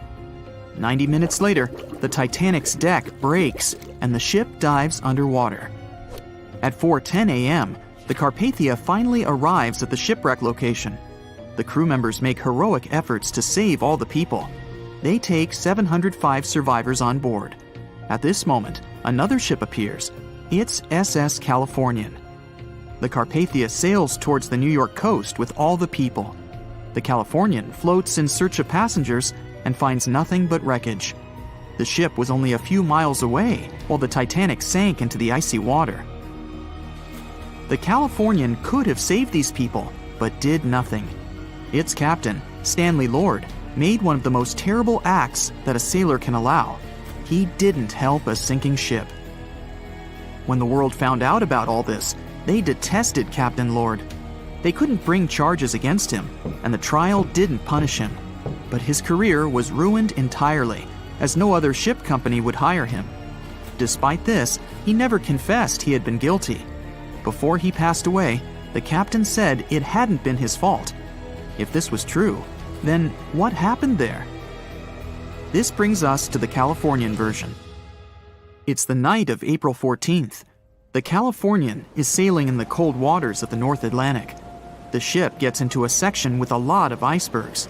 At 10:10 p.m., Captain Lord stops the ship. It's too dangerous to move around this area, as they can damage the hull. At 11 p.m., the ship starts drifting. It's impossible to move in such conditions with such poor visibility. The captain knows that the Titanic is coming here, so he orders the radio operator to warn the ship about the danger. Radio operator Evans turns on the receiver and tries to contact the Titanic. He spends about 30 minutes on it. The connection is finally established. At this moment, the Titanic radio operator is speaking with the mainland. Evans interrupts this conversation and tries to warn the ship about icebergs. The operator doesn't understand Evans' words.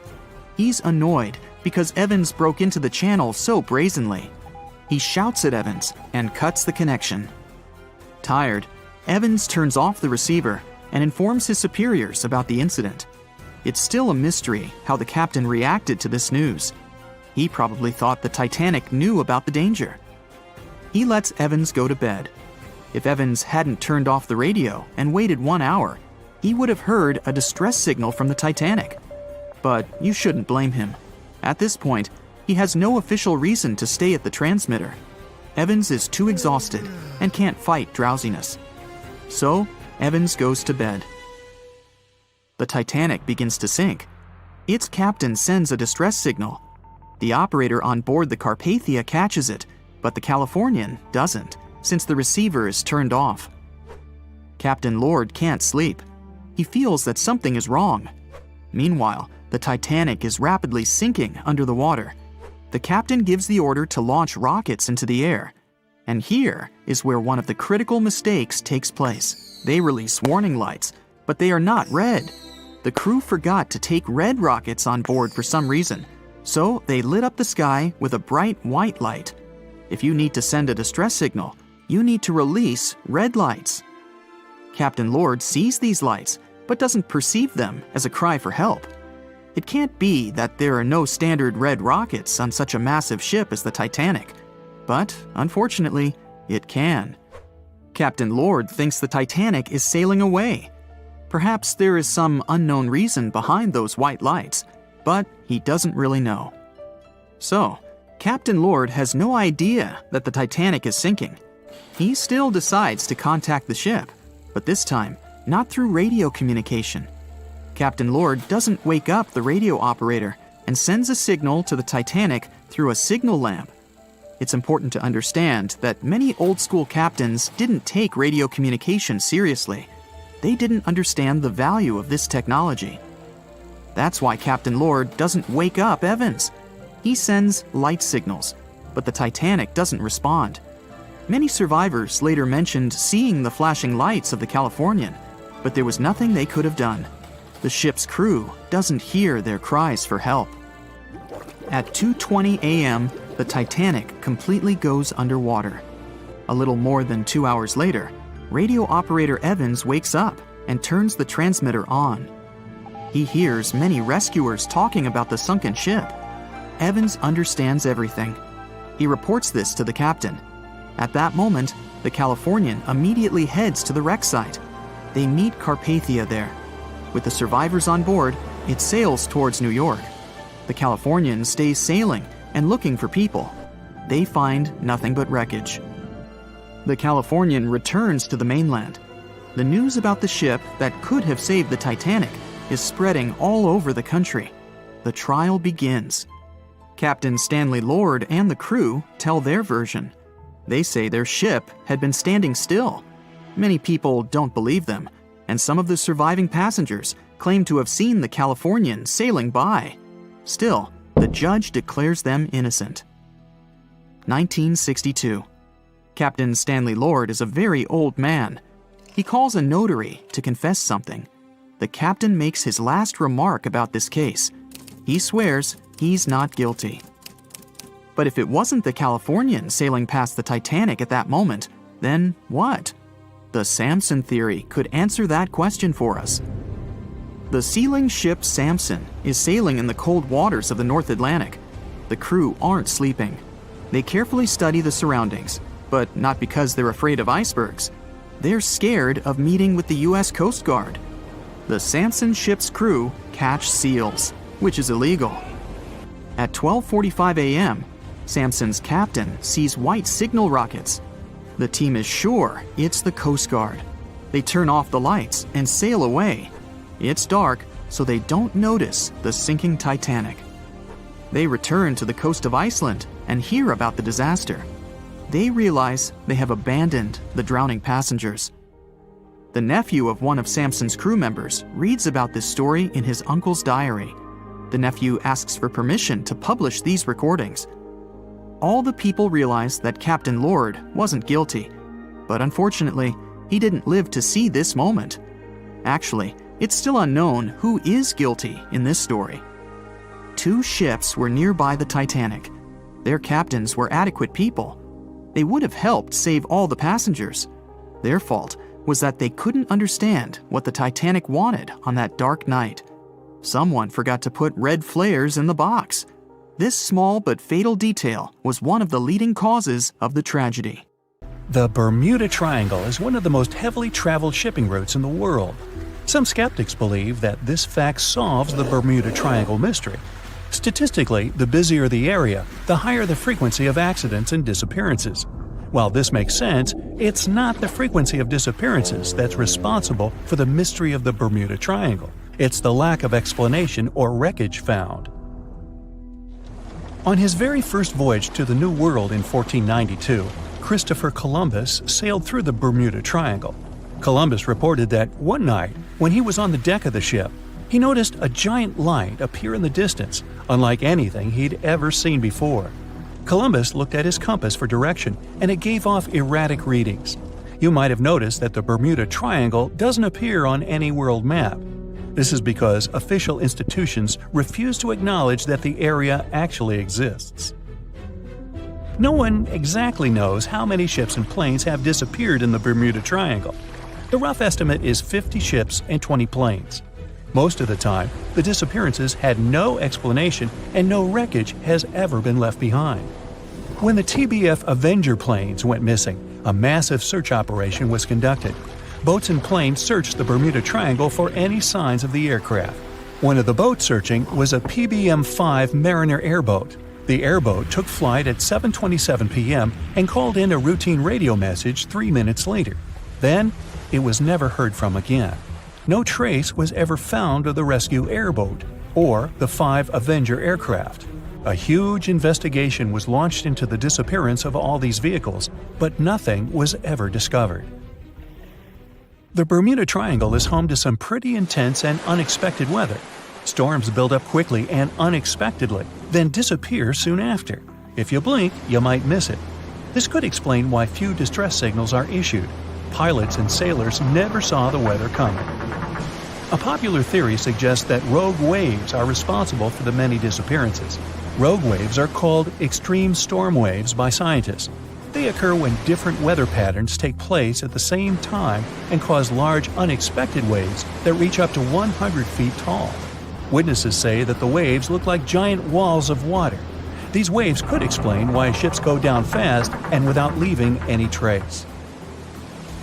Just off the coast of Japan, you'll find the Bermuda Triangle of the Pacific Ocean. They call it the Devil's Triangle. Between 1950 and 1954, 9 ships disappeared in this area without leaving a trace. The ship Kaio Maroon 5 was sent to investigate these unexplained disappearances when it also vanished.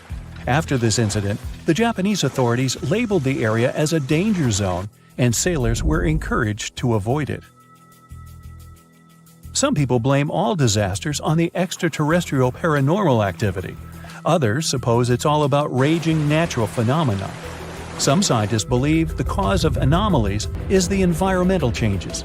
Also, there's a really high concentration of methane hydrates on the bottom of the ocean in the Pacific Bermuda area. This gas tends to set off, and when it happens, bubbles start forming on the surface of the water. These gas eruptions can interrupt the ability to float and can easily sink a ship. Because of this chemical reaction, there won't be even a trace left. Underwater volcanoes are said to be another possible explanation for the Japanese Dragon's Triangle. In fact, they can take down even small islands. Luckily, nobody lives there. It's a pretty common thing in this area that some of them disappear underwater and others appear out of the blue because of seismic activity. You'll never find the Dragon's Triangle on any official map of the world, so nobody's quite sure about how large it is in reality. In July 2015, 2 teenagers disappeared after setting sail off the coast of Florida. There's some mystery about what the 2 teens were really getting up to. They told their parents that they were just going to fish, but they told their friends that they were crossing to the Bahamas. Shortly after they left, a line of thunderstorms moved towards the area, and the boys were never heard from again. A massive search was conducted, but sadly, nothing was found. 1 year later, the pair's boat was found off the coast of Bermuda with a broken iPhone and some personal effects left inside. One of the most popular and bizarre theories trying to solve the Bermuda Triangle mystery comes from Charles Berlitz. He insists that the area is home to the lost city of Atlantis. The missing ships and planes and malfunctioning equipment, according to him, were all caused by rays of energy let out by the special energy crystals that power Atlantis. While this sounds silly, Berlitz's theory was convincing enough that over 20 million people bought his book worldwide. Previously, the compass wouldn't work well in the Bermuda Triangle since the lines of the 2 poles coincided here, true north and magnetic north. But if you fall into this line, your compass will behave strangely. But the magnetic north is constantly shifting, and now it's far beyond the triangle. No legend says pirates of the last centuries operate in the Bermuda Triangle, or that the Flying Dutchman makes other ships disappear. A popular theory is that ships travel to the distant past or future through a time portal in the Bermuda Triangle. Fortunately, these are all myths. Just imagine hundreds of giant tentacles reaching out to a group of ships sailing through the Bermuda Triangle. In the past centuries, they could easily sink an entire fleet, since the ships were made of wood and were lighter. Squids wrapped decks with their strong tentacles, made holes in the ship's hulls with their sharp beaks. Toothy suction cups could break the masts and tear the sails. The water was filling the holds and slowly rising to the deck. The ship sank in a matter of minutes. Survivors reached the shore and told everyone about huge monsters. This is how the legends of the Kraken appeared. Fortunately, now people have sonars and equipment for monitoring the sea space. They say the main reason why this place is so enigmatic must be the magnetic fields that form this ominous triangle. Ocean floor is made of rocks containing a lot of magnetite. It's more like iron. Magnetic fields react to the high concentration of magnetite on the ocean floor, which may start a sort of conflict between the two. It can often lead to various weather anomalies and, as a result, navigation issues.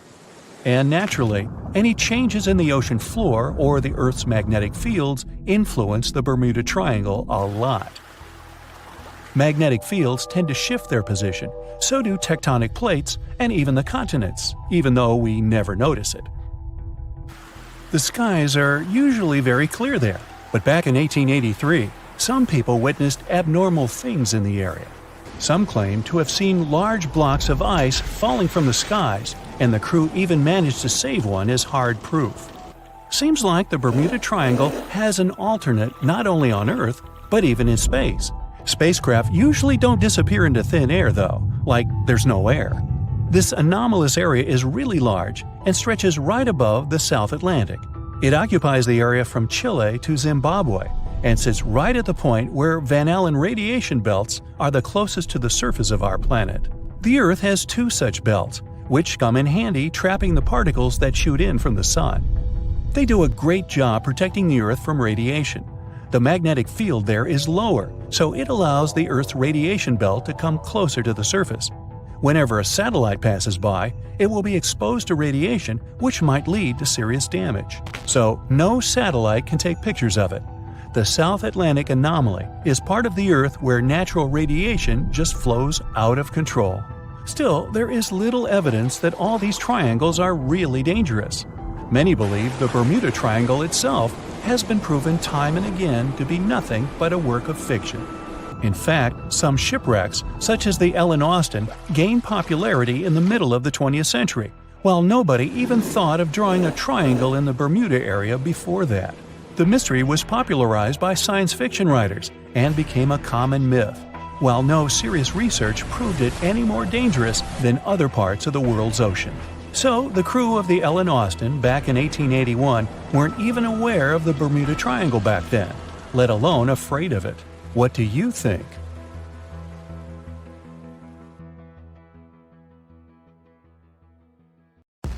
It's 2018. You get up early in the morning to go ashore and catch some fish. You come to the spot you were yesterday, throw the hook into the sea, and wait. The float is twitching. You've caught some fish, but hey, hello? Why aren't you doing anything? Right now, you don't care about the fish. You're looking at something in the distance. You open your mouth in surprise since you see a huge ship stuck on a shoal. It wasn't here yesterday, so it got here at night. Okay, it'll probably sail away sooner or later. You fish for a few more hours. During this time, you observe the ship and notice no movement there. Is it empty? Boats and the Coastal Service are sailing from the shore to the vessel. You decide to check it out too. You get in your old boat and go there. The mist descends to the water, making the ship look creepy. The colossal vessel is rusty and empty. But where is the whole crew? And how did it get there? The Coast Guard comes on board. They search the hold, the cabins, and the upper deck. There's someone's stuff, some remnants of food supplies, notebooks, and clothes. Everything suggests the crew has disappeared for some reason. Fishers who noticed the vessel first didn't see anyone coming down from the board. No radio signals were sent to the port, and no one reported about the ship. It appeared here from nowhere. The only chance to get any information is to look at the number and name of the vessel. This is Sam Ratulangi, PB 1600. The Coast Guard checks the information, studies the data of all the country ships, and no way. One company built the boat in 2001 in Indonesia. People used it to transport heavy loads across the seas around Asia. The ship had been properly operating for 8 years. People were delivering industrial goods to different points in the region, but something went wrong. In 2009, Sam Ratulangi was sailing near the coast of Taiwan, and that's it. There were no further records about it. There were no reports in any port. Everyone thought it must have drowned, so no one had been looking for it for years. And then, 9 years later, it appears here, big and rusty, off the coast of Myanmar, without sailors, without fuel. An investigation starts. City services are trying to find out the names of all the sailors working on the ship and find clues that would lead to solving this mystery. They also hope the ship owner will appear soon. They find 2 tow ropes on board. This means that some other ship towed Sam Ratulangi to this place. Then they identify and find 13 crew members. These people say they wanted to reach the factory in Bangladesh to repair Sam Ratulangi. Another vessel helped tow the ship, but then 2 cables tore off, and a storm began. No one wanted to stay on board during such weather, so the crew members left it. No one knows what the ship has been doing for the last 9 years, and how it was possible without people on board. And here's another, much more mysterious ship story. On February 16, 2020, locals found a large cargo ship stuck on a rocky shore off the coast of an Irish village. The boat looked rusty, with holes in the hull and rotten parts. People hadn't seen this vessel the day before, so it appeared there at night. The last time people saw the Alta cargo ship was a few months earlier, thousands of miles off the coast of Ireland. That day, the Alta was sailing in the waters of the Atlantic Ocean. Another ship, the MS Protector, noticed it. MS Protector crew members tried to contact the ship, but received no response. The people on board realized that they were facing an empty vessel. And then, 5 months later, it appeared near the coast of Ireland. There are more questions than answers in this story, but we managed to find something out. In 2015, the Alta appeared and disappeared from the radar several times. Any ship has an internal tracking system, so people can track its route using satellites. But Alta crew members often disabled this system. Perhaps they were engaged in some illegal activity. Anyway, in 2017, the ship often sailed between the ports of Greek islands. Then, the tracking signal disappeared and appeared only 10 months later, off the coast of North Africa. During this time, the ship changed several flags. In September 2018, the Alta was southeast of Bermuda and headed for Haiti.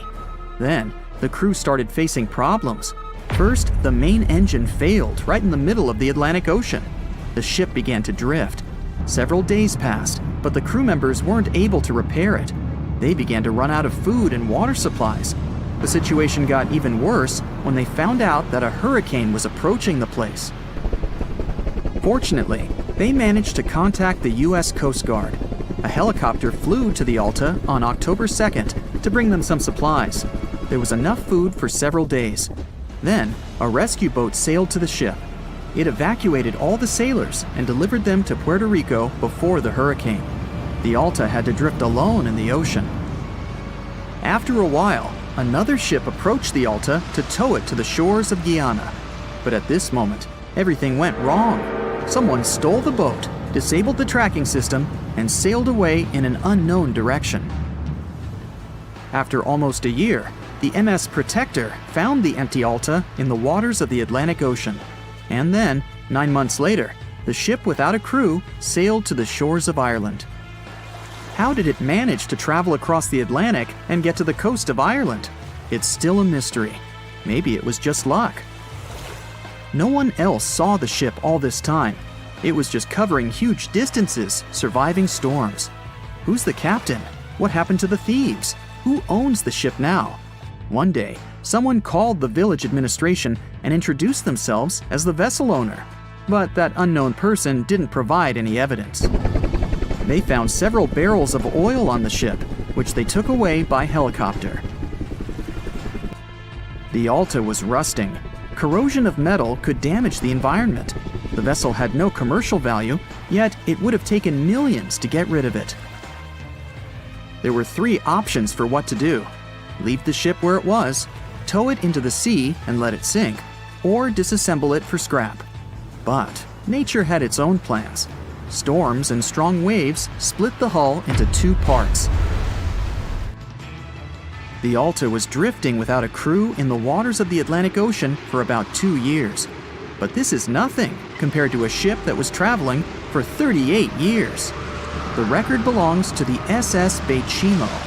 It was a merchant vessel owned by some trading company. In 1931, the ship found itself on the ice off the coast of Alaska. Its movement slowed down. A thick layer of ice blocked the ship, and a strong storm only made the situation worse. The blizzard was so intense that the crew members couldn't see anything but a white veil in front of their eyes. Sailing any further was impossible. The team had to wait for the storm to end. They waited for a day, 2, 3 days. A week had passed, but the snowstorm was only getting stronger. Then, one day, it grew weaker. The crew members split into 2 teams. The first team went to the nearest city. The second group, along with the captain, stayed on board. They set up camp next to the ship and waited for the blizzard, which had started again, to end. There was 0 visibility. And finally, one day, the storm was over. Great! And now, wait a minute. But where's the ship? The SS Baychimo just disappeared during the blizzard. The captain was sure that the ship had sunk, so he left along with the crew. Then, a week later, they saw the vessel drifting near the area where they had lost it. The hull was damaged so severely that it was unsafe to sail on it. Repairing the ship would be pointless and expensive. so the captain decided to abandon it. He was sure that it would go underwater sooner or later, but it stayed afloat for the next few days, the next few months, and a few years. People had reported seeing it at various points along the coast of Alaska for 38 years. The last record of the SS Baychimo is dated 1969. Those who saw it claimed the ship was completely frozen, almost merged with the ice. Some people planned to start an expedition to find the ship, but all attempts were unsuccessful. The vessel is probably lying somewhere on the deep sea floor. It has recently become a popular location for many tourists looking for the perfect place to get away from it all. If you're lucky enough to catch a sunny day here, it's like no other, I can assure you. Chances are, you'll end up having loads of foggy days, but let's be honest, they have a special allure of their own. This enchanting smile-shaped island is called Sable Island. It's located 190 miles from mainland Nova Scotia. It wasn't accessible to the general public until 2013. That's when it was added to the list of national parks of Canada. You can get here either by plane or by water. But what's so enchanting about this place anyway? There must be something since the yearly tourist count is growing every year. Firstly, there's a spectacular number of wild horses here. There are between 200 and 500 horses roaming free all over the island. There's also a large population of gray seals. The place is also the only breeding location of a rare bird species called the Ipswich sparrow. If you're already considering a trip here, there are some things you need to know first. Remember that fog I mentioned earlier? Well, it turns out that Sable Island is the foggiest place in the Canadian Maritimes. I'm talking about approximately 127 foggy days each year. During such days, Sable Island literally disappears underneath a thick layer of fog. You won't be able to explore the place on your own either. The local regulations state that visitors need to travel within a group, and they also need to keep a 197-foot distance from the wildlife they can encounter here. As charming as this place may be, it holds a dark secret hidden beneath the sandy dunes, and it has nothing to do with beautiful creatures living here or the island's unique vegetation. Apart from being known from its horses and seals, Sable Island is infamous for an overwhelming number of shipwrecks. Over the years, about 350 ships have ended their lives here, on these sandbars. When survivors described their experiences, they usually mentioned harsh weather conditions near this mysterious island. The island also made its way into literature when it was described in a book called The Perfect Storm, which was written by Sebastian Junger and published in 1997. The book was so successful that it was later adapted for the big screen in 2000, with George Clooney playing the leading role. The first recorded shipwreck near Sable Island dates back to 1583. The boat was named the HMS Delight and was under the command of British adventurer and explorer Sir Humphrey Gilbert. Only 17 people managed to survive the catastrophe by escaping in a small boat. Records mention that they spent 7 days at sea before reaching the shores of Newfoundland. In 1884, another vessel named the Nicosia struggled in the thick fog as well. The ship was completely destroyed, but fortunately, all 18 crew members managed to survive. The captain's son was almost lost at sea when a lifeboat capsized when he was climbing into it. He somehow managed to stay underneath the lifeboat, which was completely submerged. When this lifeboat righted, he eventually emerged from the water and was rescued for the second time. The years between 1947 and 1999 were relatively quiet on the island. In 1999, though, a yacht called the Merrimack ran aground near the shore of the island at about 2 a.m. on July 27th. The 40-foot fiberglass boat had a crew of only 3 people. Natural gas exploration workers, who were luckily not far away, rescued them. The crew managed to fly safely to Halifax the next day. The owner of the Merrimack tried to recover his boat by hiring local fishermen. Unfortunately, this operation was unsuccessful, since only the fittings of the yacht were eventually saved. It took no more than 6 weeks for the sand and waves to crush and completely break up the hull of the Merrimack. So what is it about this place that's so dangerous for boats? Does it have anything to do with the weather? Or maybe there's other forces at play? The explanation turns out to be a bit more complex, and it wasn't easy to figure out, at least not way back in the 1500s. First of all, the island is located close to one of the world's richest fishing grounds. Since it's also near one of the major shipping routes between Europe and North America, hundreds of vessels sail past it each year. The likelihood of shipwreck increases when there are so many boats roaming around the area. Sable Island is also in the way of most of the storms that move up the Atlantic coast of North America. It's no surprise that boats often get hurtled straight onto the shores of this island. The weather has a lot to do with it too. During the summer season, the warm air from the Gulf Stream creates a dense fog as it merges with the cool air by the Labrador Current that passes by the island. Other currents don't help the matter. Sable Island is next to the meeting point of three major ocean currents: the Gulf Stream, the Labrador Current, and the Belle Isle Current. Since the 1950s, radars and other modern navigation tools have been used on commercial vessels as well. Up until then, the sextant was the main instrument used to figure out a ship's location. It doesn't mean that sextants weren't accurate, but this instrument couldn't work properly without a clear view of the sun or stars, which means it didn't help much in dense fog, such as the one surrounding Sable Island, or when it was cloudy. Often during bad weather, the captain of a ship navigated, relying on their experiences and intuition based on the ship's speed and direction. That's why most of the survivors in shipwrecks near Sable Island said that the captain had simply miscalculated the ship's position, crashing into Sable Island by accident. This dusty, sandy land is as unfriendly to ships as it is to trees. There's reportedly a single tree on the whole island, and it looks a lot more like a bush. It's actually a pine tree.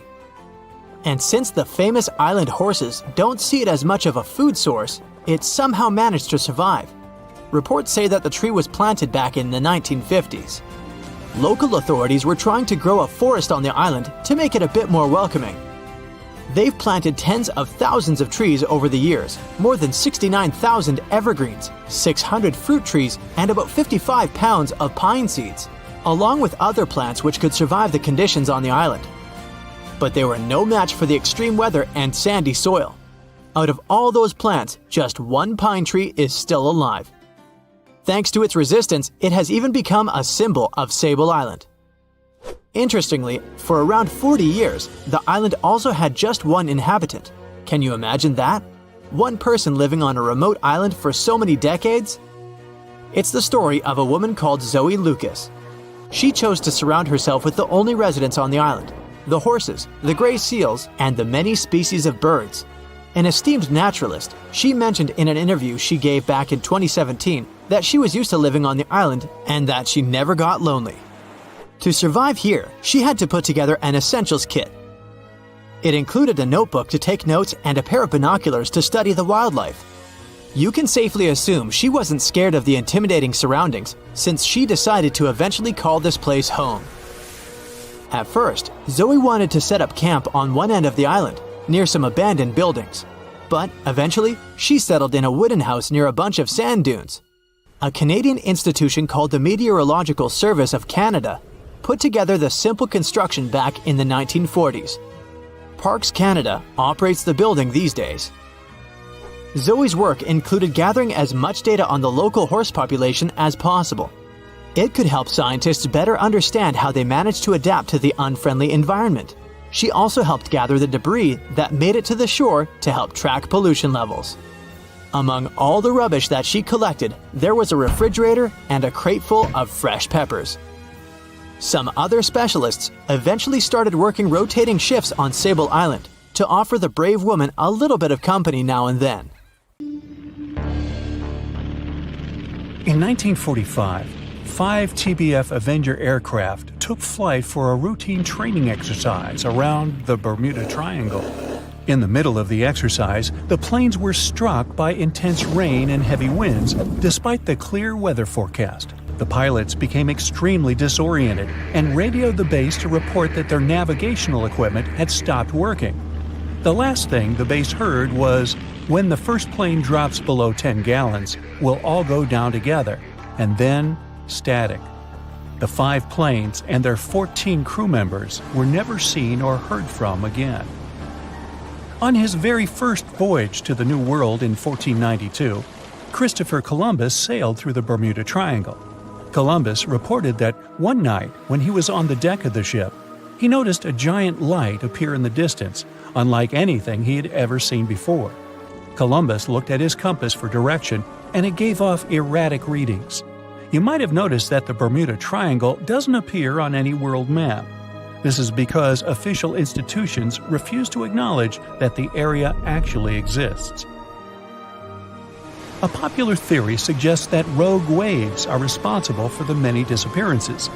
Rogue waves are called extreme storm waves by scientists. They occur when different weather patterns take place at the same time and cause large unexpected waves. Witnesses say that the waves look like giant walls of water. These waves could explain why ships go down fast and without leaving any trace.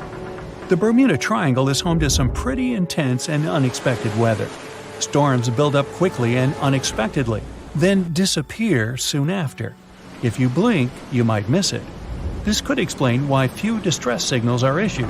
Pilots and sailors never saw the weather coming. No one knows exactly how many ships and planes have disappeared in the Bermuda Triangle. The rough estimate is 50 ships and 20 planes. Most of the time, the disappearances had no explanation and no wreckage has ever been left behind. Another bizarre theory trying to solve the Bermuda Triangle mystery comes from Charlie Berlitz. He insists that the area is home to the lost city of Atlantis. The missing ships and planes and malfunctioning equipment, according to him, were all caused by rays of energy let out by the special energy crystals that power Atlantis. While this sounds silly, Berlitz's theory was convincing enough that over 20 million people bought his book worldwide. In the year 1800, a large sailing vessel called the SS Pickering departed from the U.S. on its way to the West Indies.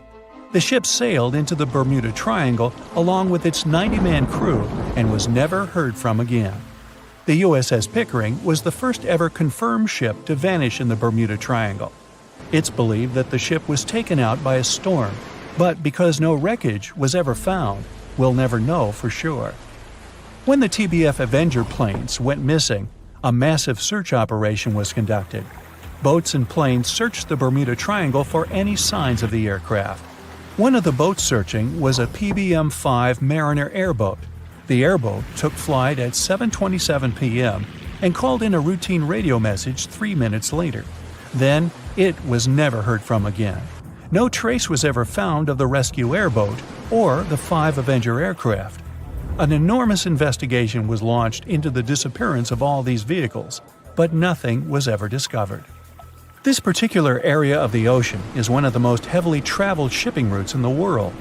Some skeptics believe that this fact solves the mystery. Statistically, the busier the area, the higher the frequency of accidents and disappearances. While this makes sense, it's not the frequency of disappearances that's responsible for the mystery of the Bermuda Triangle. It's the lack of explanation or wreckage found. On the ocean floor, decomposing organisms let off large concentrations of methane gas that gets trapped under the water. This gas can build up until, boom, it ruptures. The gas surges up to the surface and erupts. If a ship was in the area of one of these ruptures, the water would become much less dense and cause the ship to sink rapidly and without warning. Scientists believe this could be the cause of the many disappearances in the Bermuda Triangle. While this theory makes a lot of sense, it doesn't seem too likely.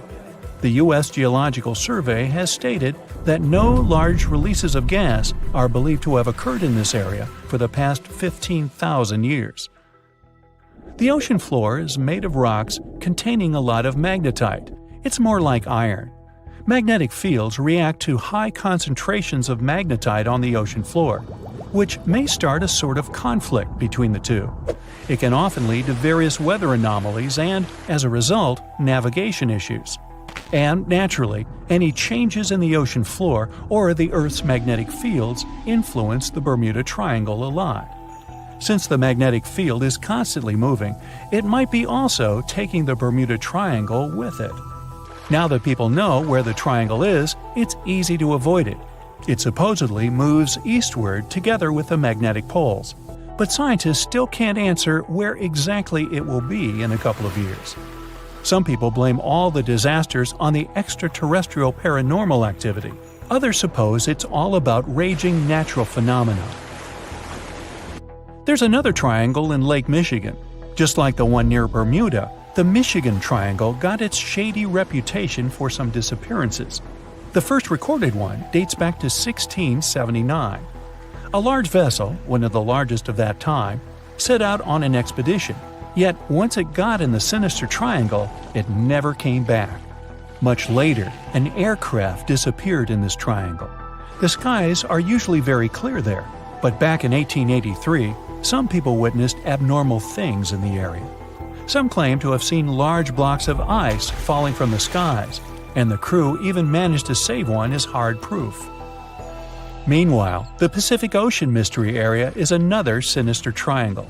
Off the south coast of Japan, not far away from Tokyo, there's a sea where plenty of ships met their doom, disappearing without a trace in these waters. They call it the Devil's Triangle. Some scientists believe the cause of anomalies is the environmental changes.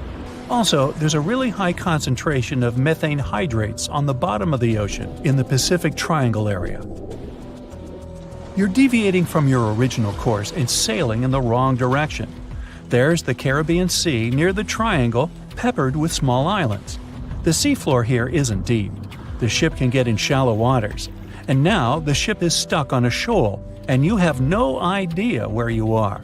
If this were the 21st century, the ship's captain would be able to reach the shore using GPS and other modern navigation. But the most interesting thing is that the compass would work correctly this time, since the magnetic North Pole hasn't already coincided with the true one for a long time in the territory of the Bermuda Triangle. The agonic line is somewhere far away from here.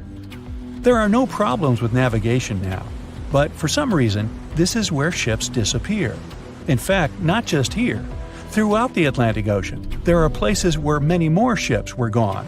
The Bermuda Triangle is not even in the top 10 of such places. One of the main reasons why many ships are lost here is that one of the most popular shipping routes in the Atlantic passes through the Bermuda Triangle. And the more ships in one place, the more shipwrecks. Simple probability. Then, it just starts getting weird. Other theories say that there's a space-time rift in this region. Ships and planes fall into this rift and end up in the past or the future. But for some reason, there's not a single proof of this myth. There's no reason to think that the rift is hidden somewhere here. The base of an extraterrestrial civilization is located in the Bermuda Triangle. Visitors from other galaxies steal sea vessels along with the crew, so no one finds the wreckage of the ships. This is also a popular myth that has no scientific justification. The Kraken lives somewhere in the triangle. It's a huge squid that sinks ships and also is a legend that sailors tell each other. However, gigantic squids live in the depths of the ocean. They can grow to the size of half a train car, but no cases have ever been recorded where they sunk a large vessel.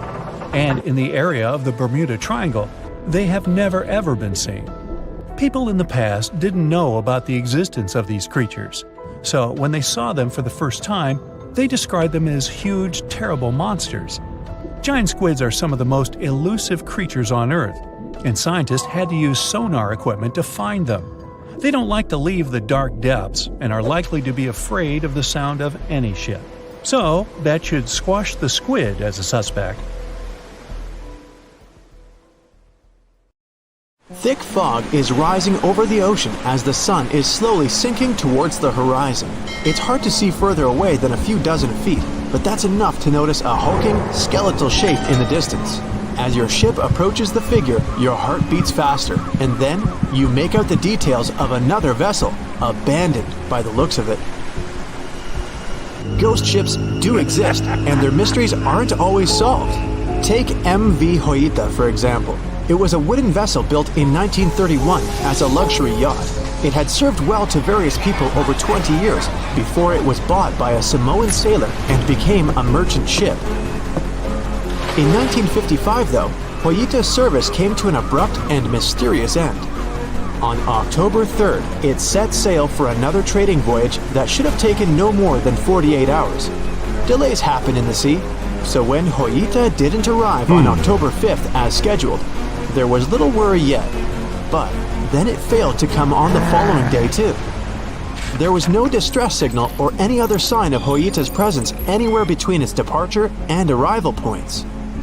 A search and rescue party was dispatched to find the ship, and for 6 days, they were scouting the area of nearly 100,000 square miles. On October 12th, the mission returned to the base empty-handed. Hoita vanished without a trace. It was only a month later that another merchant ship, Tuvalu, noticed the missing vessel far away from its route, drifting in the open sea and listing heavily. The sailors boarded the ship and found that all of its crew and passengers, 25 people total, were missing, along with all the cargo the vessel had been carrying. The radio was tuned to the International Distress Channel, meaning that the crew had been trying to ask for help, but they couldn't reach anyone because the radio cable had been damaged, limiting the range to 2 miles. The lifeboats were missing as well, indicating that people on board must have left the ship. Unfortunately, they seem to have taken the logbook with them, leaving the rescue team clueless as to what had happened. Even today, the mystery of MV Hoita hasn't been solved yet. No one knows where the crew and passengers had gone and what had caused them to leave. SV Carol A. Deering wasn't a ghost ship in the usual sense of the word. There were no sightings of it in the open sea. Instead, it was found on the shore, but the circumstances of it running aground are a puzzle shrouded in mystery. Carol A. Deering was built in 1919 in Maine, and it was a large vessel made for commercial voyages. Unfortunately, despite its large cost of construction, it had only served for a year before its last trip. July 19, 1920. The ship was traveling from Puerto Rico to Rio de Janeiro via Newport News to deliver a cargo of coal. It was almost halfway to the final destination when the captain fell seriously ill, and the crew turned back to drop him and his son off and replace the captain. The voyage went without incident, but when it came to Barbados in December to resupply, there were strange moods among the crew. The first mate didn't seem to be happy with the new captain. No one paid much attention to it back then, when they probably should have. The last sighting of Carol A. Deering at sea was on January 28, 1921, when a lightship noticed it off the coast of North Carolina. There was some commotion on the quarterdeck of the ship, where the crew were normally not allowed. Then, another vessel sighted it, but there was already no one on the decks. On January 31st, the merchant ship was found hard aground in the Diamond Shoals, a site notorious for numerous shipwrecks that had been occupying there for centuries. When the search and rescue party boarded the ship, they found it abandoned, the log and personal belongings of the crew gone, along with the 2 lifeboats. There is still no answer to what happened on board of Carol A. Deering that January, although the most popular version was mutiny. Maybe we'll never find out the truth though. SS Baychimo is perhaps one of the most notable ghost ships in history. This large cargo steamer was built in 1914 in Sweden and plodded its way dutifully over 16 years, trading provisions for pelts with native tribes of Alaska and Canada.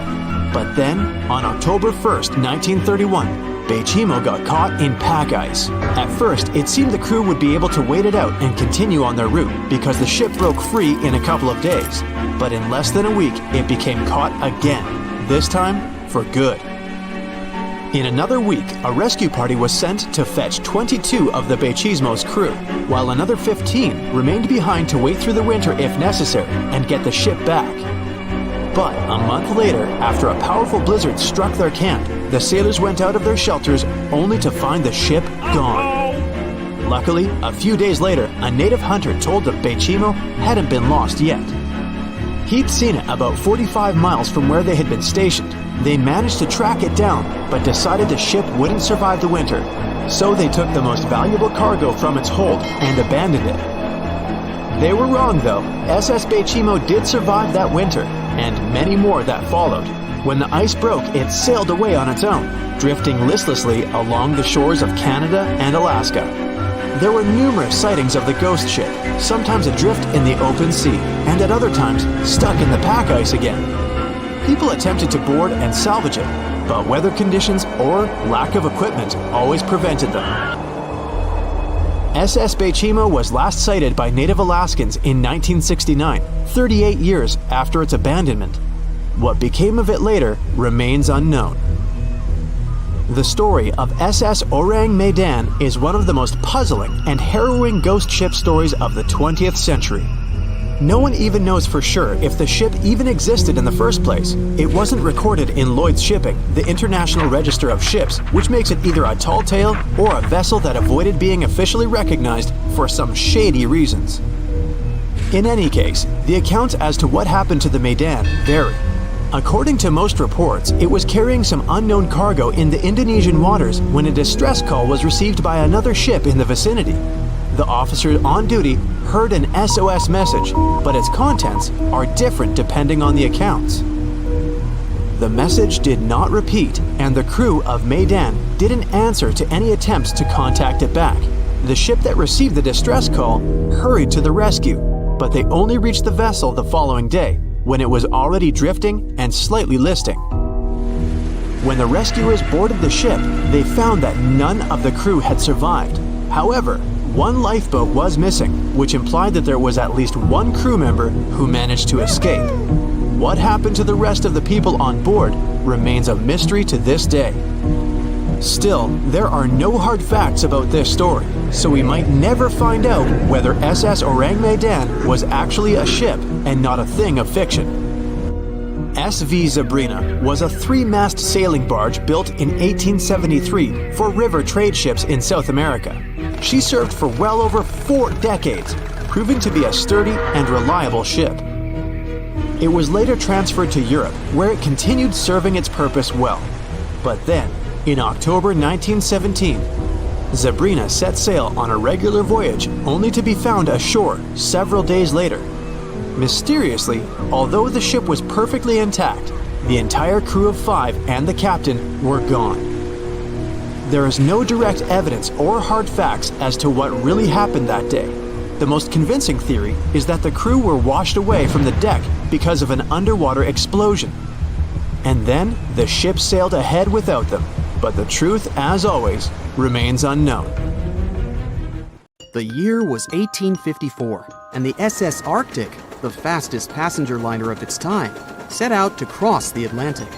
As it sailed through the misty veil, it slowly disappeared into the unknown.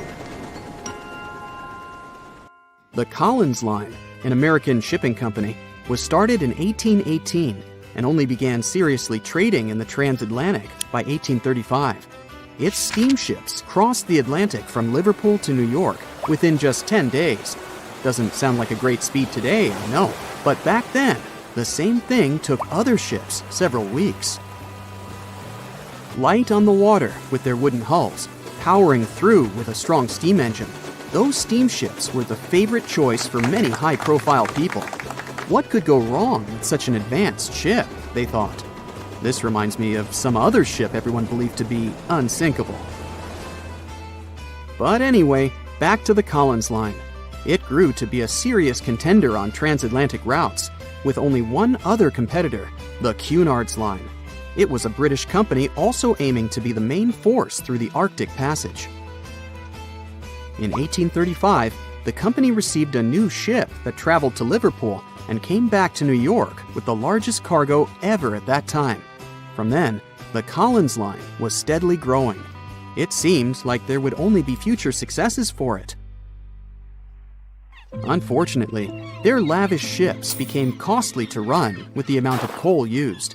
Massive power along with weak wooden hulls meant they needed many repairs after each voyage.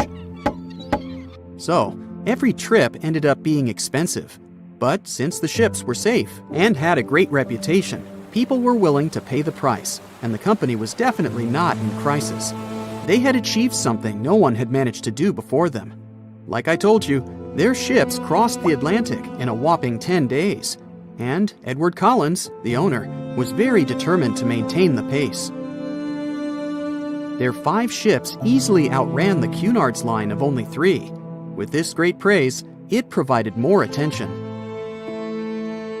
Though the Cunard's ships were slower with their iron hulls, they believed there was still profit, regardless of how slowly they sailed. Among Cullen's ships, the Arctic, the third of them to be launched, was the largest, reaching 284 feet long, with 2 side-lever steam engines, each with 1,000 horsepower. The paddle wheels made 16 revolutions a minute when at full speed. At the time of its launch, the press called it the most stupendous vessel ever constructed in the United States. But glamour and fame couldn't avoid what would come next.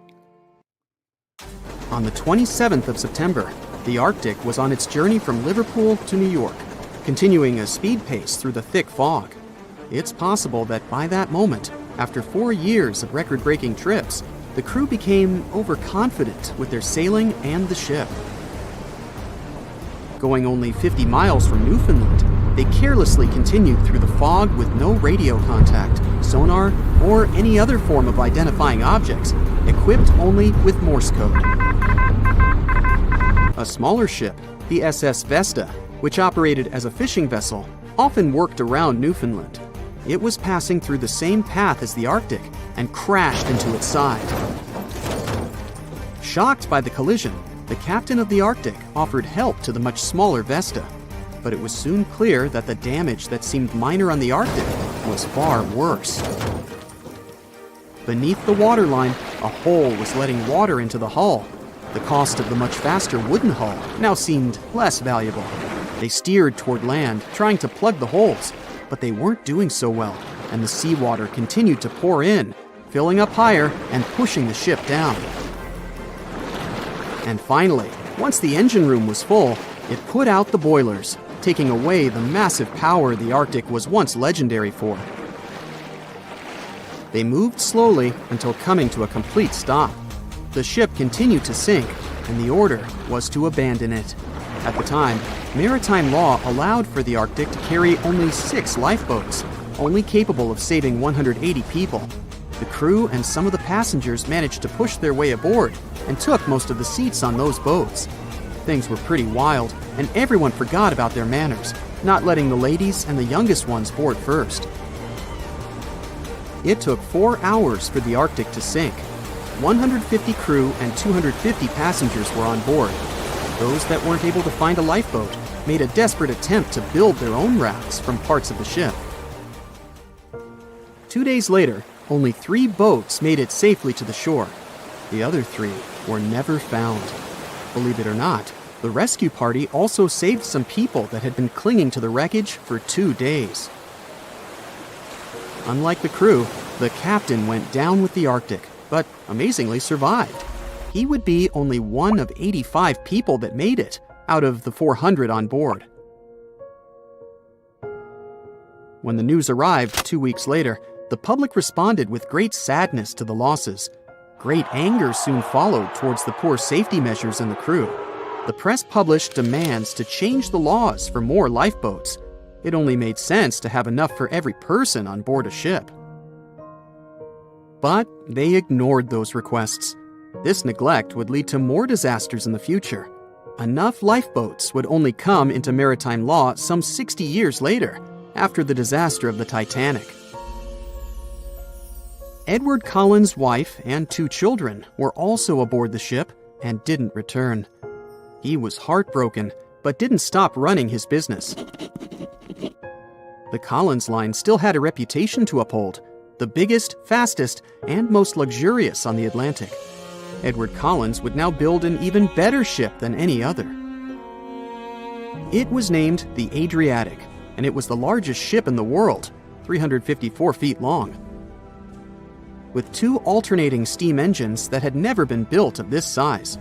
These steam engines at the time were at the height of engineering, though today you can only see them in models and toys.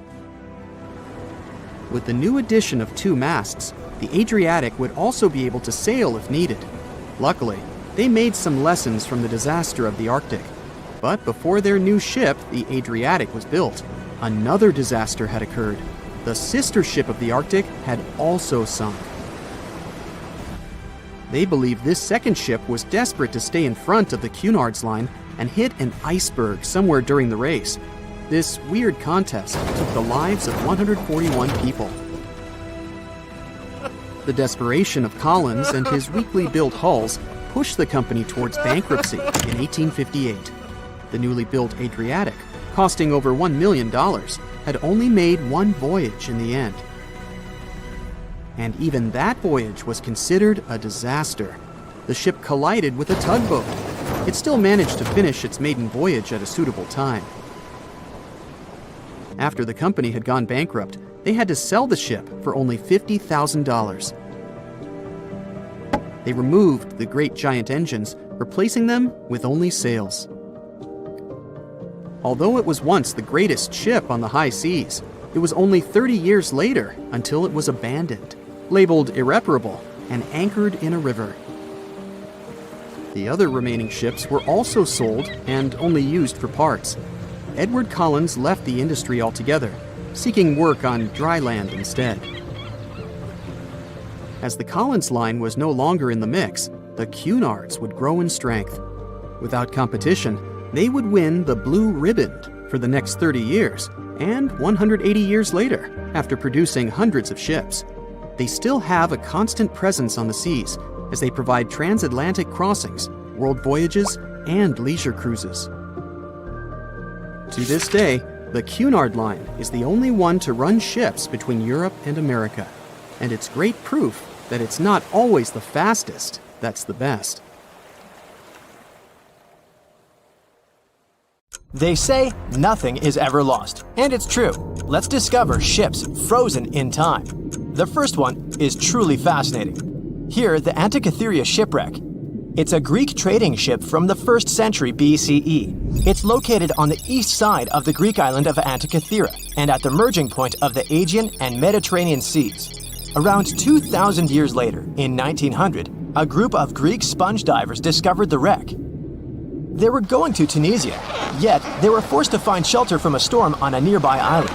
Since they couldn't go anywhere due to the storm, they decided to look for sponges until the weather got calmer. One of the divers discovered the shipwreck at depths of around 130 feet. Imagine someone going for a sponge hunt, but getting out to the surface with archaeological treasures. The captain of the sponge boat talked to the Greek officials about what they had found. The officials sent 2 ships to the wreckage. The salvage operation was successful, and discoveries are now in Greece's National Archaeological Museum in Athens. The findings included 3 life-sized marble horses, jewelry, coins, and hundreds of works of art, including a 7-foot-tall Colossus statue of Hercules. Among these treasures, Antikythera ephebe, a bronze statue of a young man, caught more attention. Because the ephebe doesn't comply with any familiar iconographic model, and there are no known copies of his type, he held a spherical object in his hand. Scholars have different theories of who that person could be, but they are not in a consensus yet.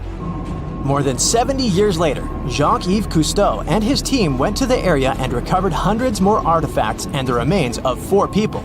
Interestingly, they discovered a complex set of interlocking gears, capable of predicting the movement of the sun, moon, and several planets. The mechanism can also show the times of solar and lunar eclipses years into the future. Think of this Antikythera mechanism as an early computer calendar, to plan significant events like agricultural activities, religious rituals, and Olympic Games. These artifacts found in the Antikythera wreckage are some of the most important findings in modern archaeology. Just the Antikythera mechanism itself has changed our perception of the limits of ancient technology. The mechanism has a sophisticated design and was made over 1,000 years ago.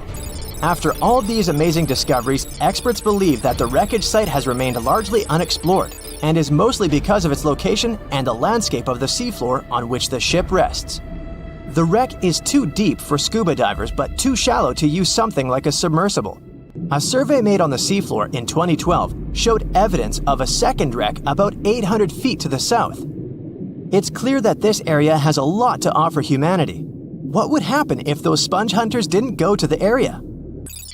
Scientists found a shipwreck in Antarctica at the bottom of the Weddell Sea 107 years after it sank. The name of the ship was Endurance, and it was the lost vessel of Antarctic explorer Sir Ernest Shackleton. Scientists who laid eyes on it decades later say it is among the greatest undiscovered shipwrecks ever. That is why they filmed the whole discovery. The video shows the remains of the Endurance and proves it is still in remarkable condition. It has been sitting in 10,000 feet of water for over a century, yet it looks like it sank very recently. So the story goes like this. The ship was crushed by ice and sank in 1915. Shackleton and his crewmates had to escape by themselves in small lifeboats.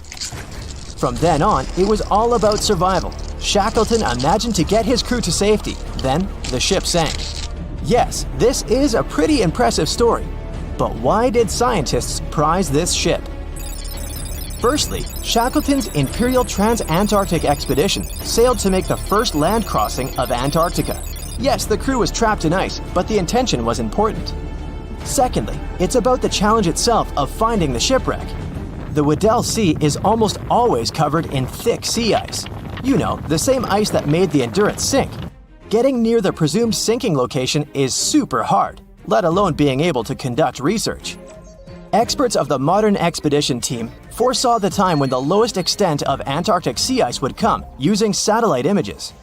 They realized that the weather was in their favor to start an expedition. Dr. John Shears said that they have successfully completed the world's most difficult shipwreck search, fighting against constantly shifting sea ice, blizzards, and temperatures decreasing to negative 0.4 degrees Fahrenheit. Yeesh, I can't imagine the worst conditions in Antarctica if these conditions are in their favor. Lastly, look at this. It's timbers. They're very much intact. Plus, you can read the ship's name. It's still visible. Marine archaeologist Menson Bound says that this is the finest wooden shipwreck he has ever discovered. He has 50 years of career experience, so I believe the guy. So how come the wood is not rotten? Dr. Michelle Taylor, a deep-sea polar biologist, said that there has been little wood deterioration because the wood-munching animals are not in this forest-free region of Antarctica. Workers of a coal mine in East Serbia discovered 3 shipwrecks that had been there for at least 1,300 years. The largest shipwreck is an ancient Roman fleet. It's around 50 feet long with a flat bottom. It's estimated that the ship could carry a crew of 30 to 35 people. Looking at its hull, you can see the marks of repairs. Wow, this one had a lengthy career. You know, it gives us insight into more than 1,000 years ago. The 2 smaller vessels, on the other hand, match descriptions of boats used by Slavic groups to attack the Roman frontier. These 2 have been discovered under mud and clay in an ancient riverbed. Apparently, in those times, there was a Roman base in a place called Viminacium City. Interestingly, Viminacium was a provincial capital with an estimated 40,000 inhabitants in the 4th century CE.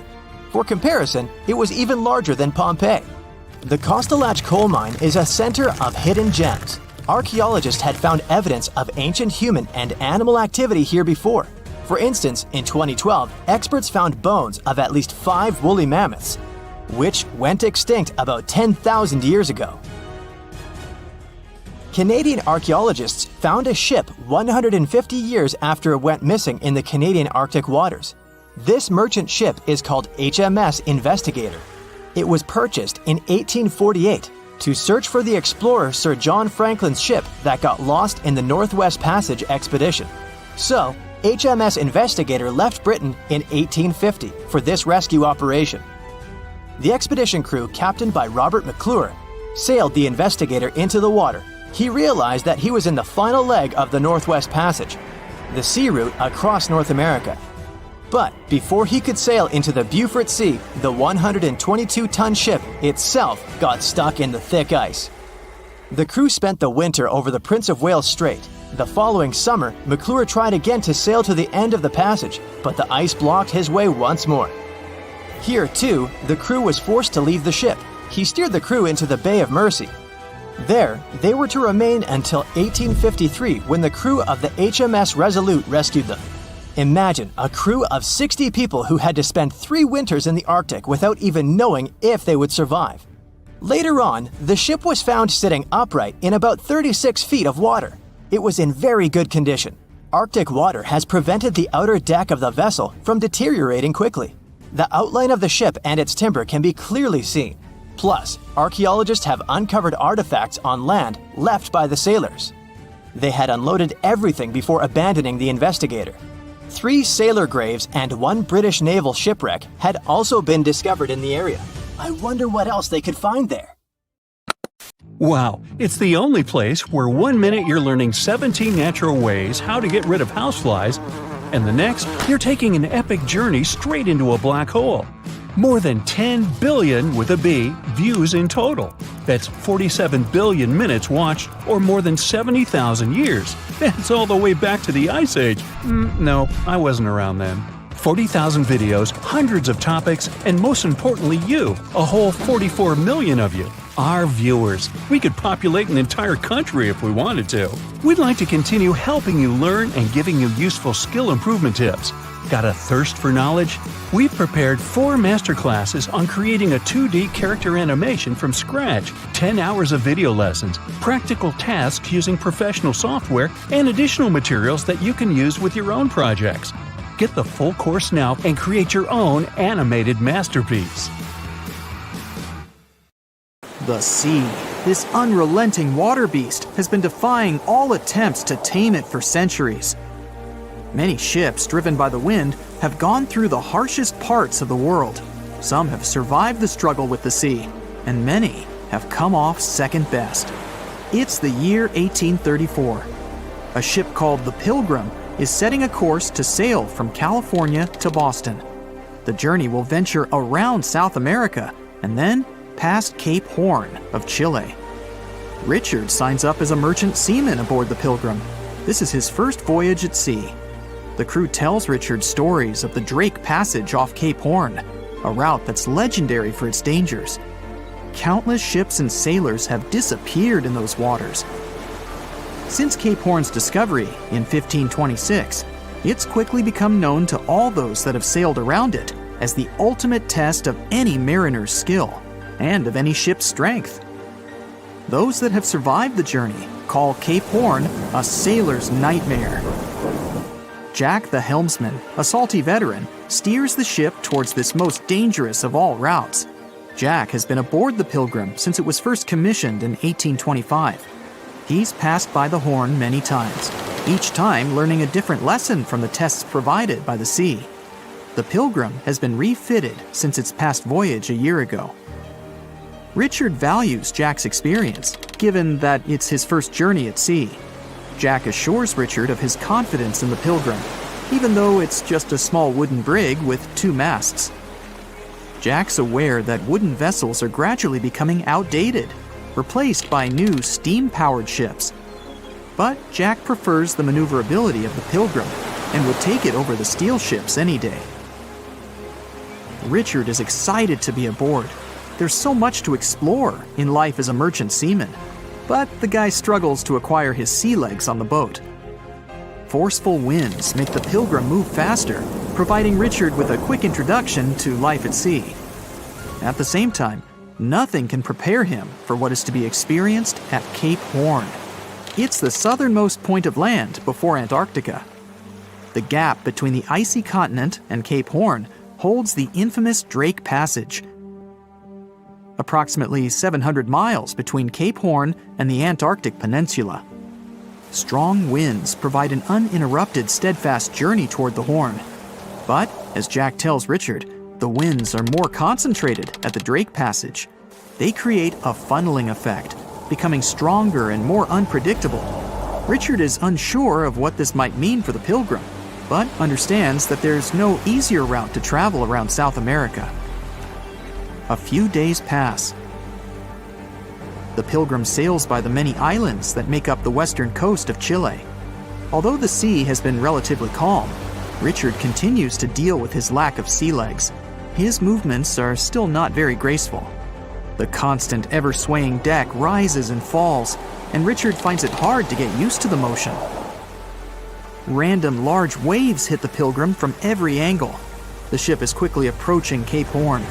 Richard looks towards great thunderous black clouds in the distance. "Welcome to the Horn," Jack says, half laughing. A wry smile upon his face soon disappears. The man gets serious, knowing what awaits them all. Stronger winds start blowing the sails as the crew scrambles to hang onto the ropes. Richard desperately sets to adjust the aft sails, adjusting for the constant change in strong southerly winds. Jack holds firm at the helm, knowing the importance of his role. He's wary of the swell. It can build very quickly the further south they travel. It's crucial the Pilgrim doesn't venture too close to the Horn when they approach. The great darkness that was in the distance is now all around them, filling the sky in every direction. Blackened clouds throw rain and hail down at the crew as they try to resist the enraged weather. Jack is directed by the captain at the helm, changing the direction of the vessel. The temperature has dropped significantly. Barely keeping the water from his eyes, he turns toward the port side bow to provide his face a brief break from the torment of the wind. Looking out into the distance, the man sees the Horn standing alone, surrounded by mist. It's a haunting sight. He steers the Pilgrim along the face of the Horn, the distance getting shorter. The waves shrink in height since the depths become shallower, but these waves are much steeper and their angle can cause more damage to the wooden vessel. Jack's unsure how much of these waves the Pilgrim can take before the hull is breached. Richard, still posted at the aft sails, watches the water and icebergs floating by. He's unsure how large they actually are, since they're mostly hidden underwater. But he knows to alert Jack if any get too close. Just one iceberg hitting the Pilgrim will be all that the hull can withstand. Dutifully, he watches over the side and into the distance. Icebergs aren't the only thing to look out for. Rogue waves are common in these seas as well. The connecting Antarctic and Pacific Oceans, mixed with stormy weather, form waves together. This creates much larger rogue waves. Such waves have been known to reach up to 100 feet tall. They can destroy most vessels in their path. It'll surely be the end of the Pilgrim if it comes across a rogue wave. Strong currents adjust the route of the Pilgrim, as though the Horn is trying to lure the ship toward its rocky shallows. Slowly, they are getting pulled closer toward the Horn. Jack is fighting the current at the helm. Spinning the wheel, he strains his body as much as he can. Grunting, he plunges the wheel from the port side to starboard and back again. The captain keeps yelling directions. To a novice, they're extremely confusing. But Jack, a hardened veteran, continues to interpret the directions with ease, steering to readjust their course away from the Horn. The captain orders Richard to assess the hull below the decks. With the level of pounding the Drake Passage has provided so far, it's surely harmed the ship in some way. Richard runs to the deck as another sailor yells something at him, but the noise of the sea makes it difficult to hear. A wave hits the side, flowing onto the deck. Richard manages to hang on to the mast before he's almost swept overboard. The entire front deck seems to be underwater. Hanging on as the water rolls off the sides of the ship and waiting for it to clear, Richard watches the Horn slowly go past. Still, it beckons toward the Pilgrim, as though asking for its dues from the crew. The currents are still pulling the ship, while the storm is raging on, with no end of the struggle in sight. The storm is growing ever larger and fiercer. Richard gathers himself to head below and assess the damage. After a slow descent to the lower decks, Richard can finally look over the hull from the ship's quarters. There's no damage from what he can gather. But he's shocked by the depth of the water inside. It's now at waist depth. Cups, amongst other things, float in the water. Even inside the ship, the guy can't escape the waves. Unable to make sense of it all, he stands frozen, listening to the almighty power of Mother Nature outside. The sea roars even more wildly, waves constantly thudding against the hull. It sounds like a somber drumbeat, a slow countdown to the demise of the Pilgrim. Richard forces himself back to the terrors of the above decks, grasping onto the rails to carefully walk the slippery stairs. He leaves the disturbing creaks of the wooden decks. They're soon replaced with the strained sounds of the ropes, the yells of other sailors, and the deafening roar of the sea crashing all around him. Jack is at the helm, focused on his role, still fighting the wind and the waves, even with the addition of ice and frost. It seems that the world around him has set its heart to distract the man from his duty, but Jack pushes on determinedly. For 9 days, the Pilgrim fights the constant changes in stormy weather, facing all kinds of obstacles, but the ship manages to make it through. As they leave the storm behind, the crew sets their course north for their final destination. The sight of the sun peeking through the dark clouds is the most relieving thing Richard has ever experienced. Unfortunately, Richard lost his rations at some stage during the storm. At sea, if your rations are lost, it's your own bad luck. Luckily, Jack is kind enough to share some of his. The megalodon was the biggest shark to ever live. Not only that, it's one of the biggest fish and the largest predator in Earth's history. They've been known to reach lengths of up to a whopping 70 feet. That's over 3 times longer than the biggest great white shark on record. The females have also been found to be around twice the size of the males. The megalodon could swallow a small car without it even touching its teeth, if cars had been around then. Its teeth could grow to over 7 inches long. It looks like we're going to need a bigger boat, and best make it steel-plated, as this shark can easily gnaw its way through ships. The underwater terror could bite a ship clean in half, with the highest bite force ever calculated for any animal, living or extinct. The force of its ferocious bite was up to 40,000 pounds. That's around 108,000 times the strength of a human's and 10 times the force of a modern crocodile's bite. Its chomp is so strong that it makes the T-Rex's bite look about as powerful as my granny's after she's taken her dentures out. In fact, the Meg was so big and powerful that it had no natural predators. It was the uncrowned king of the seas, swimming freely from ocean to ocean. This cosmopolitan creature was found all over the world, from America to Europe and Australia to Japan, assuming there were countries back then. Meg fossils have been found on every continent except Antarctica. Everybody skips Antarctica. Science tells us that the megalodon went extinct over 3.6 million years ago. But could they still be alive at the deepest depths of the ocean? Only around 80% of the ocean has been explored, and its deepest point, the Mariana Trench, is over 7 miles down. So who knows what's lurking at the bottom? If you did manage to make it down, it is unlikely that you'll run into a Meg, though. The sharks, like us, preferred warmer coastal waters. Deep ocean living would be too cold for the beasts, and food would be scarce. Their entire bodies would also have to evolve to avoid being squished by the enormous water pressure down there. It's unlikely they're still around, but not impossible. Some good news, if you do run into one, is that the shark is pretty unlikely to eat you. You are way too small a meal for the megalodon, even if you have a couple of friends with you. This guy eats whales that are over 50 feet long. If you're having a beach party, though, it's a different story. In a beach full of swimmers, the shark very well might creep up, scooping several humans into its giant mouth without even chewing. But wait, let's rewind. How does the shark take down a 50-foot whale? It first bites off its fins, making the whale unable to swim away. It then casually munches it down piece by piece. Because of their size, sharks had to consume over a ton of food every single day just to sustain themselves, like me. All that food made the megalodon extremely heavy. They range from anywhere between 50 to over 100 tons. For context, that's around the same as 7 to 16 adult male African elephants. To fit all this food in, their jaws had to open pretty wide. A megalodon's jaw could span 9 by 11 feet wide. That's easily big enough to swallow 2 adult humans side by side. The fearsome name megalodon comes from 2 Greek words, mega meaning big and odont meaning tooth. So combined, they mean what? Big tooth. And it certainly lives up to its name. Just one of its chompers is the same size as a human head. It had 276 humongous teeth in total across 5 terrifying rows. In all of history, only a couple of saber-toothed cats and the T-Rex had consistently bigger teeth. Now that's a showdown I'd like to watch.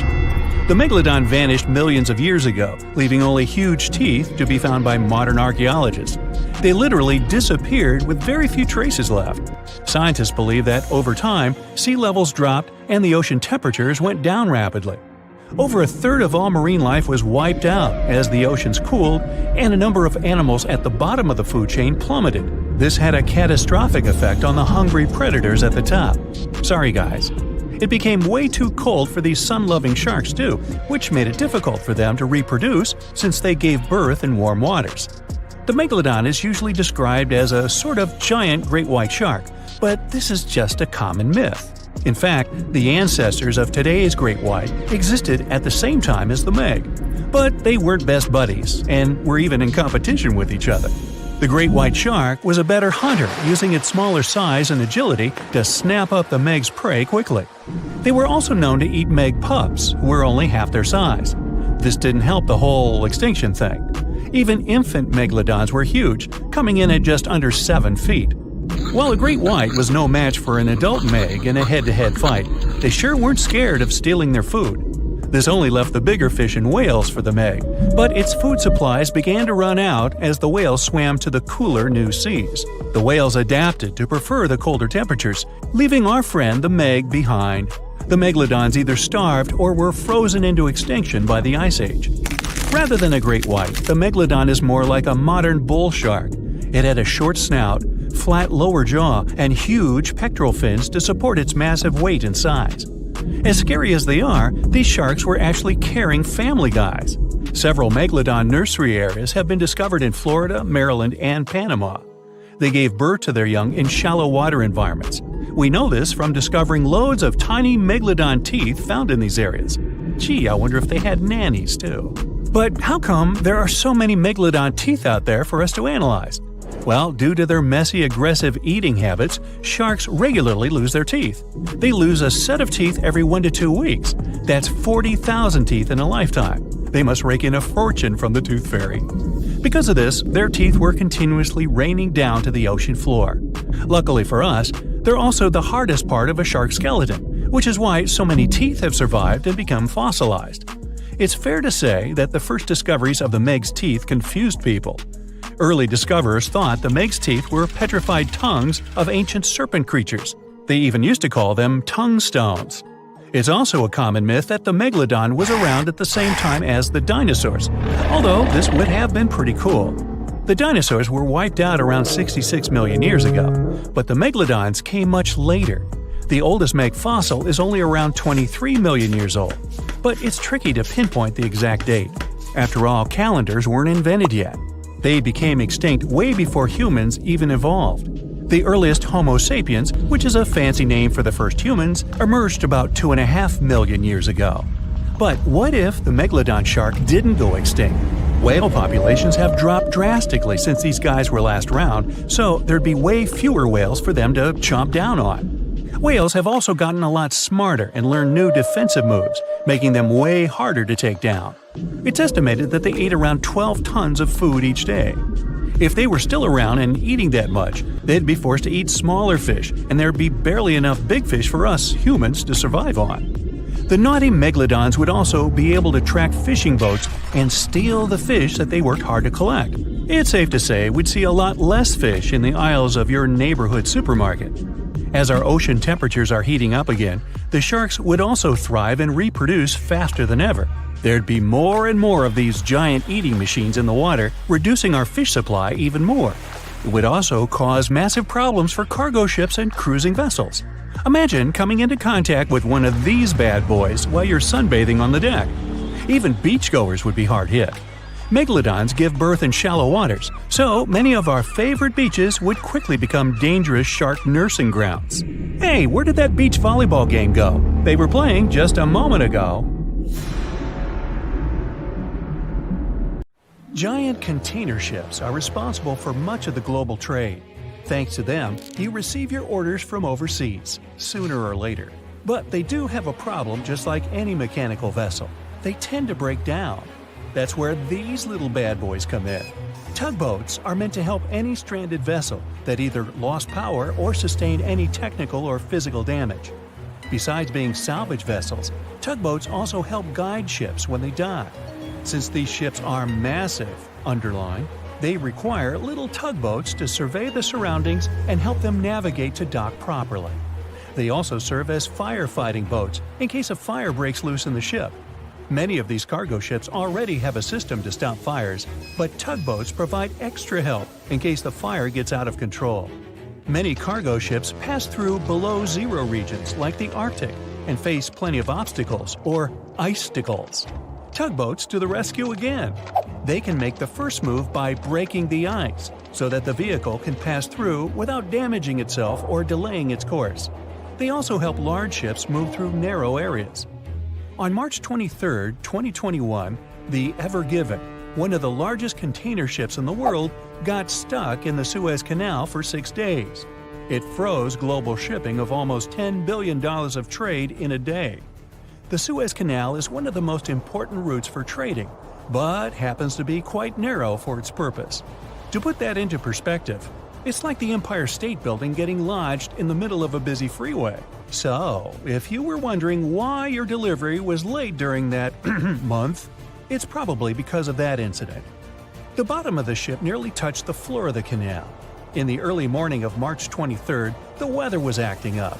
It was getting worse and worse, with the wind picking up to around 45 miles per hour. Those were some terrible weather conditions for navigation. That should have been the first red flag, but the Canal Authority didn't have a system for monitoring weather conditions or warning ships about them. The captain, Krishnan Kantavel, ignored the signs and decided just to go with it, not knowing the perils and the consequences ahead. The Egyptian pilots that were assisting with the navigation failed to provide proper instructions. As a result, the ship became jammed diagonally, essentially blocking the whole canal. The canal authorities didn't provide tugboats for some reason, which is why it was stuck for 6 days. Things were so bad, they had to bring excavation diggers to remove some land for the ship to properly turn back to normal. So, these little tuggers are really important for world trading to work. The vessels are getting bigger and bigger, with the world depending on import and export more than ever. They're built for going long distances rather than maneuvering in tight spaces and corners. The tugboats are surrounded by a material that won't scratch or damage the vessel, kind of like bumper cars at the carnival. They can either push or pull. But one thing's for sure, more than one is needed to help a ship get back on its aquatic feet. Ships don't have a lot of water passing over the rudder for them to turn quickly, and they risk damaging the engine if they push it too hard. They can either tow it directly or indirectly. The tug is pulling the vessel either in front of it or from side to side. They can also push it from one side to another. These tiny boats are like ants compared to giant ships. Their success secret is that they're floating on the water, which means there's no solid foundation for them to struggle. As a result, pushing and pulling is easy. Many newer tugboats have 2 large diesel-powered engines. There are also some electric models which are good for the environment and still do their job well. Shipping boats in general are better for the environment than trucks and planes, but are slower. Shipping vessels mainly carry food, clothing, electronics, furniture, and my stuff. The biggest ship can carry the Eiffel Tower on its back like it's no big deal, although getting it over to the ship would be. They're 1,000 times more powerful than a regular car. If all the containers in the world were arranged in a pile, it would cover half the planet. If you ever walked on a beach in the 90s and saw what appeared to be a rubber ducky, you weren't dreaming. In 1992, a shipping crate holding 28,000 rubber ducks was lost at sea while journeying from Hong Kong to the U.S. They say it fell off the ship and has been around the world's oceans for more than 20 years. What seemed like a horrible accident that would leave dire consequences for the world's marine ecosystem proved to also be helpful for us to learn and understand the world of plastic pollution and how the ocean currents work. These ducks seem to have had quite the journey when they broke free from their container life. Some reports showed they got washed up on the shores of Alaska, South America, Hawaii, Pacific Northwest, Scotland, Australia, and even froze in the Arctic. Rather than making their way to thousands of bathrooms in the U.S., they went rogue and backpacked around the world to see what else lies beyond tiled walls and bubble baths. Many were collected and removed from the seas and oceans, while some are still out there. There are around 2,000 of these duckies circulating in the currents of the North Pacific Gyre. In case you were wondering, that's a place where the currents meet and whirl with one another between Japan, Alaska, Kodiak, and the Aleutian Islands. They've even created a website to track these ducks down with a contact form that lets people inform of one or many ducks they find across the world. But who knows? Maybe we'll never recover every single duck that was lost at sea at the time. This is just one incident out of many. Studies show that at least 2,000 to 10,000 shipping containers are lost at sea every year. Many containers that do slip off and fall into the sea don't always sink to the bottom. They're floaters. On the downside, they don't float high enough to become colorful islands that are easy to notice. They float like icebergs, with just the top of the container showing, which means that any passing ship or boat won't see it from above. If they pass through it, then significant damage can happen to the ship. They can't stay floating forever, so they end up sinking after many days of being suspended in the open water. Some people have even seen shipping containers washed up on shore after being stranded at sea. These bad boys have been made to last for a very long time. If you take proper care of them, the life expectancy of each container can stretch for more than 20 years. It's pretty amazing that they travel all over the world and are filled and refilled with new items many times. They go through all sorts of weather conditions and have to survive in different climates. Many modern houses are made out of retired shipping containers designed with a nice aesthetic touch. Shipping container houses provide the exact same living conditions, except they look cool. Besides looking cool, they're economically friendly compared to regular houses. You can save plenty of money with the structure pretty much halfway done. All that's needed is just a little foundation and a few adjustments here and there, and boom, you've got yourself a house. You're also doing the world a favor by contributing to the environment. Those homes are recycled containers that have just been refurbished and polished for anyone to live in. They're good enough to live in freezing conditions and scorching weather. The industry is booming, so you can have your new home delivered to you within 10 weeks. You can customize it before they build it for you. It's easy to transport since it's not heavy, it's just bulky. You can predict your cost without the surprise payments that might follow. Many of these containers start their journey in a steel yard and travel all over the world. And in the end, they retire in a nice piece of land and host families that will get to be a part of their history. Wow, I can hardly contain myself. Ships and planes disappearing without a trace. Passengers never seen or heard from again. Reports of strange lights in the sky. No, these aren't scenes from an upcoming Hollywood blockbuster, but some of the strange occurrences reported for over a century in an area ominously dubbed the Graveyard of Lake Ontario, also referred to as Canada's Bermuda Triangle, or the Marysburg Vortex. It stretches across a portion of Lake Ontario from Kingston to Prince Edward County in Canada, and down to Oswego, New York in the US.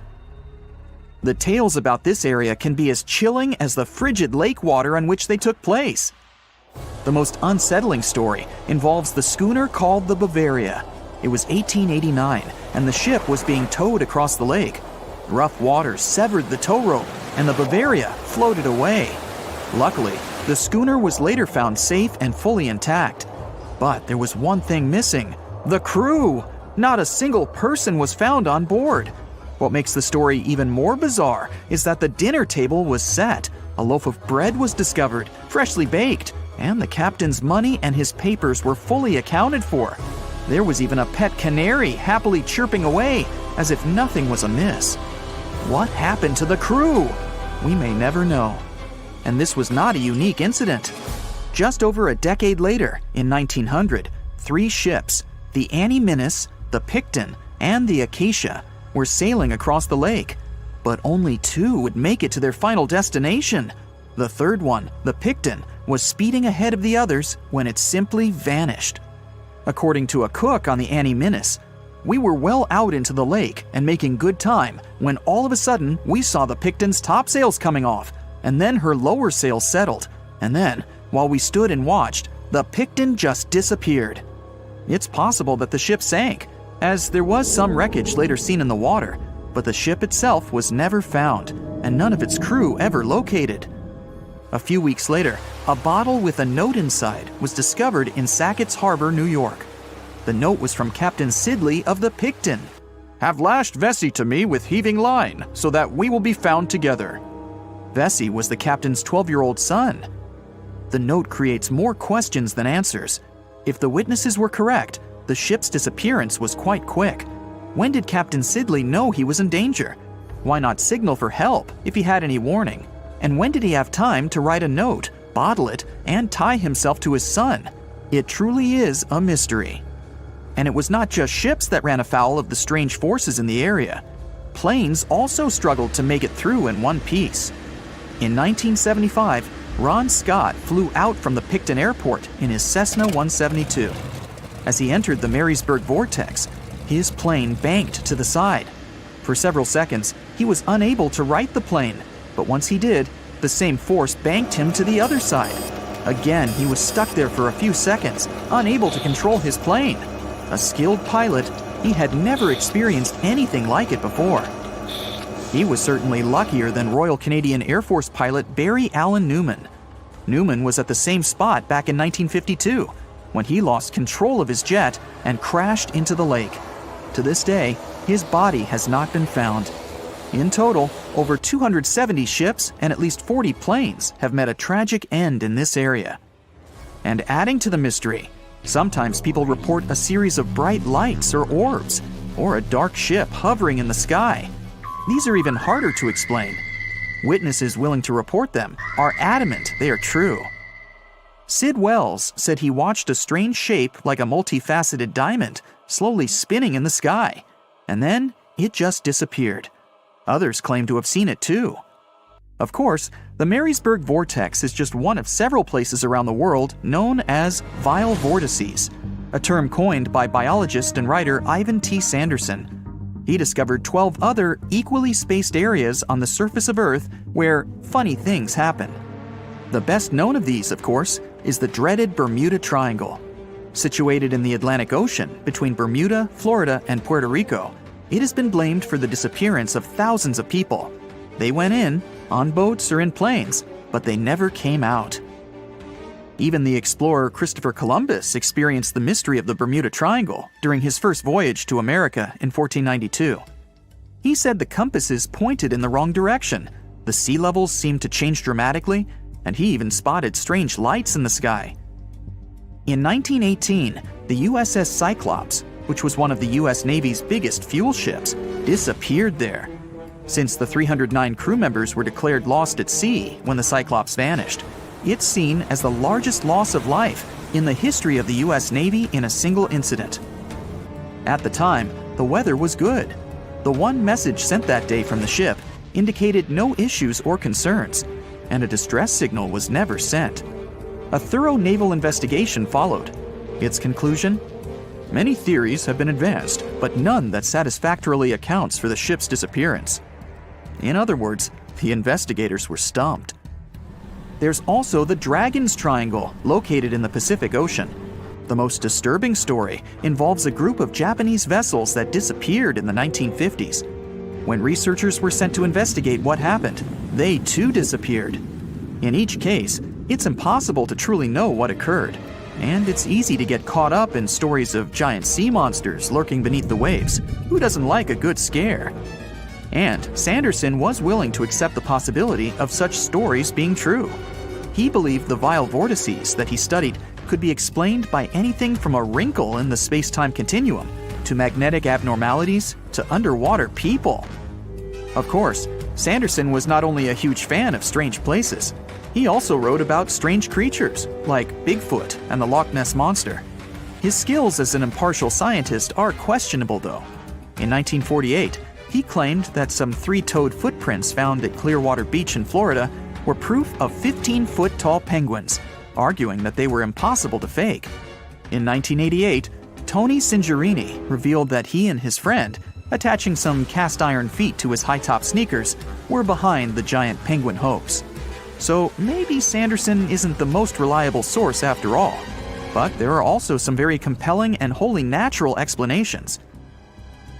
Let's look specifically at the Marysburg vortex.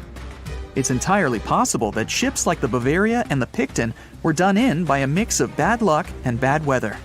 Unsettled weather is certainly not uncommon on Lake Ontario, and flash storms on the open water can prove dangerous to the most skilled sailor. And even today, with advances in weather forecasting, we get it wrong all the time. Back then, there was no way to predict that a storm was just around the corner. And the weather was just one issue. Historian Mark Seguin said that the area was always known to be dangerous, as the lakebed quickly becomes shallow along the eastern shore. There are also small rocky islands and shoals scattered throughout the area, making sailing a risky venture, especially for larger vessels or those weighed down by heavy cargo. By the mid-20th century, modern weather forecasting and improved shipbuilding alleviated most of the hazards of the Great Lakes shipping, resulting in fewer losses. The last major shipwreck in any of the Great Lakes was that of the SS Edmund Fitzgerald, which sank off the coast of Lake Superior in 1975, with 29 crew members going down with it. It seems the vortex is no match for human progress. And as for lights or images in the sky, in most cases, it's the result of an interesting phenomenon called thermal or temperature inversion. When this happens, a layer of warm air becomes trapped under cold air. This can result in mirages or reflections. So, a light on the ground that is miles away can be reflected in the sky, giving the impression of a flying object. Other parts of the mystery may be solved with a little time. Lake Ontario's freshwater and frigid temperatures help preserve the ships and planes that came to rest there. As divers and researchers continue to explore the area, maybe we'll finally learn the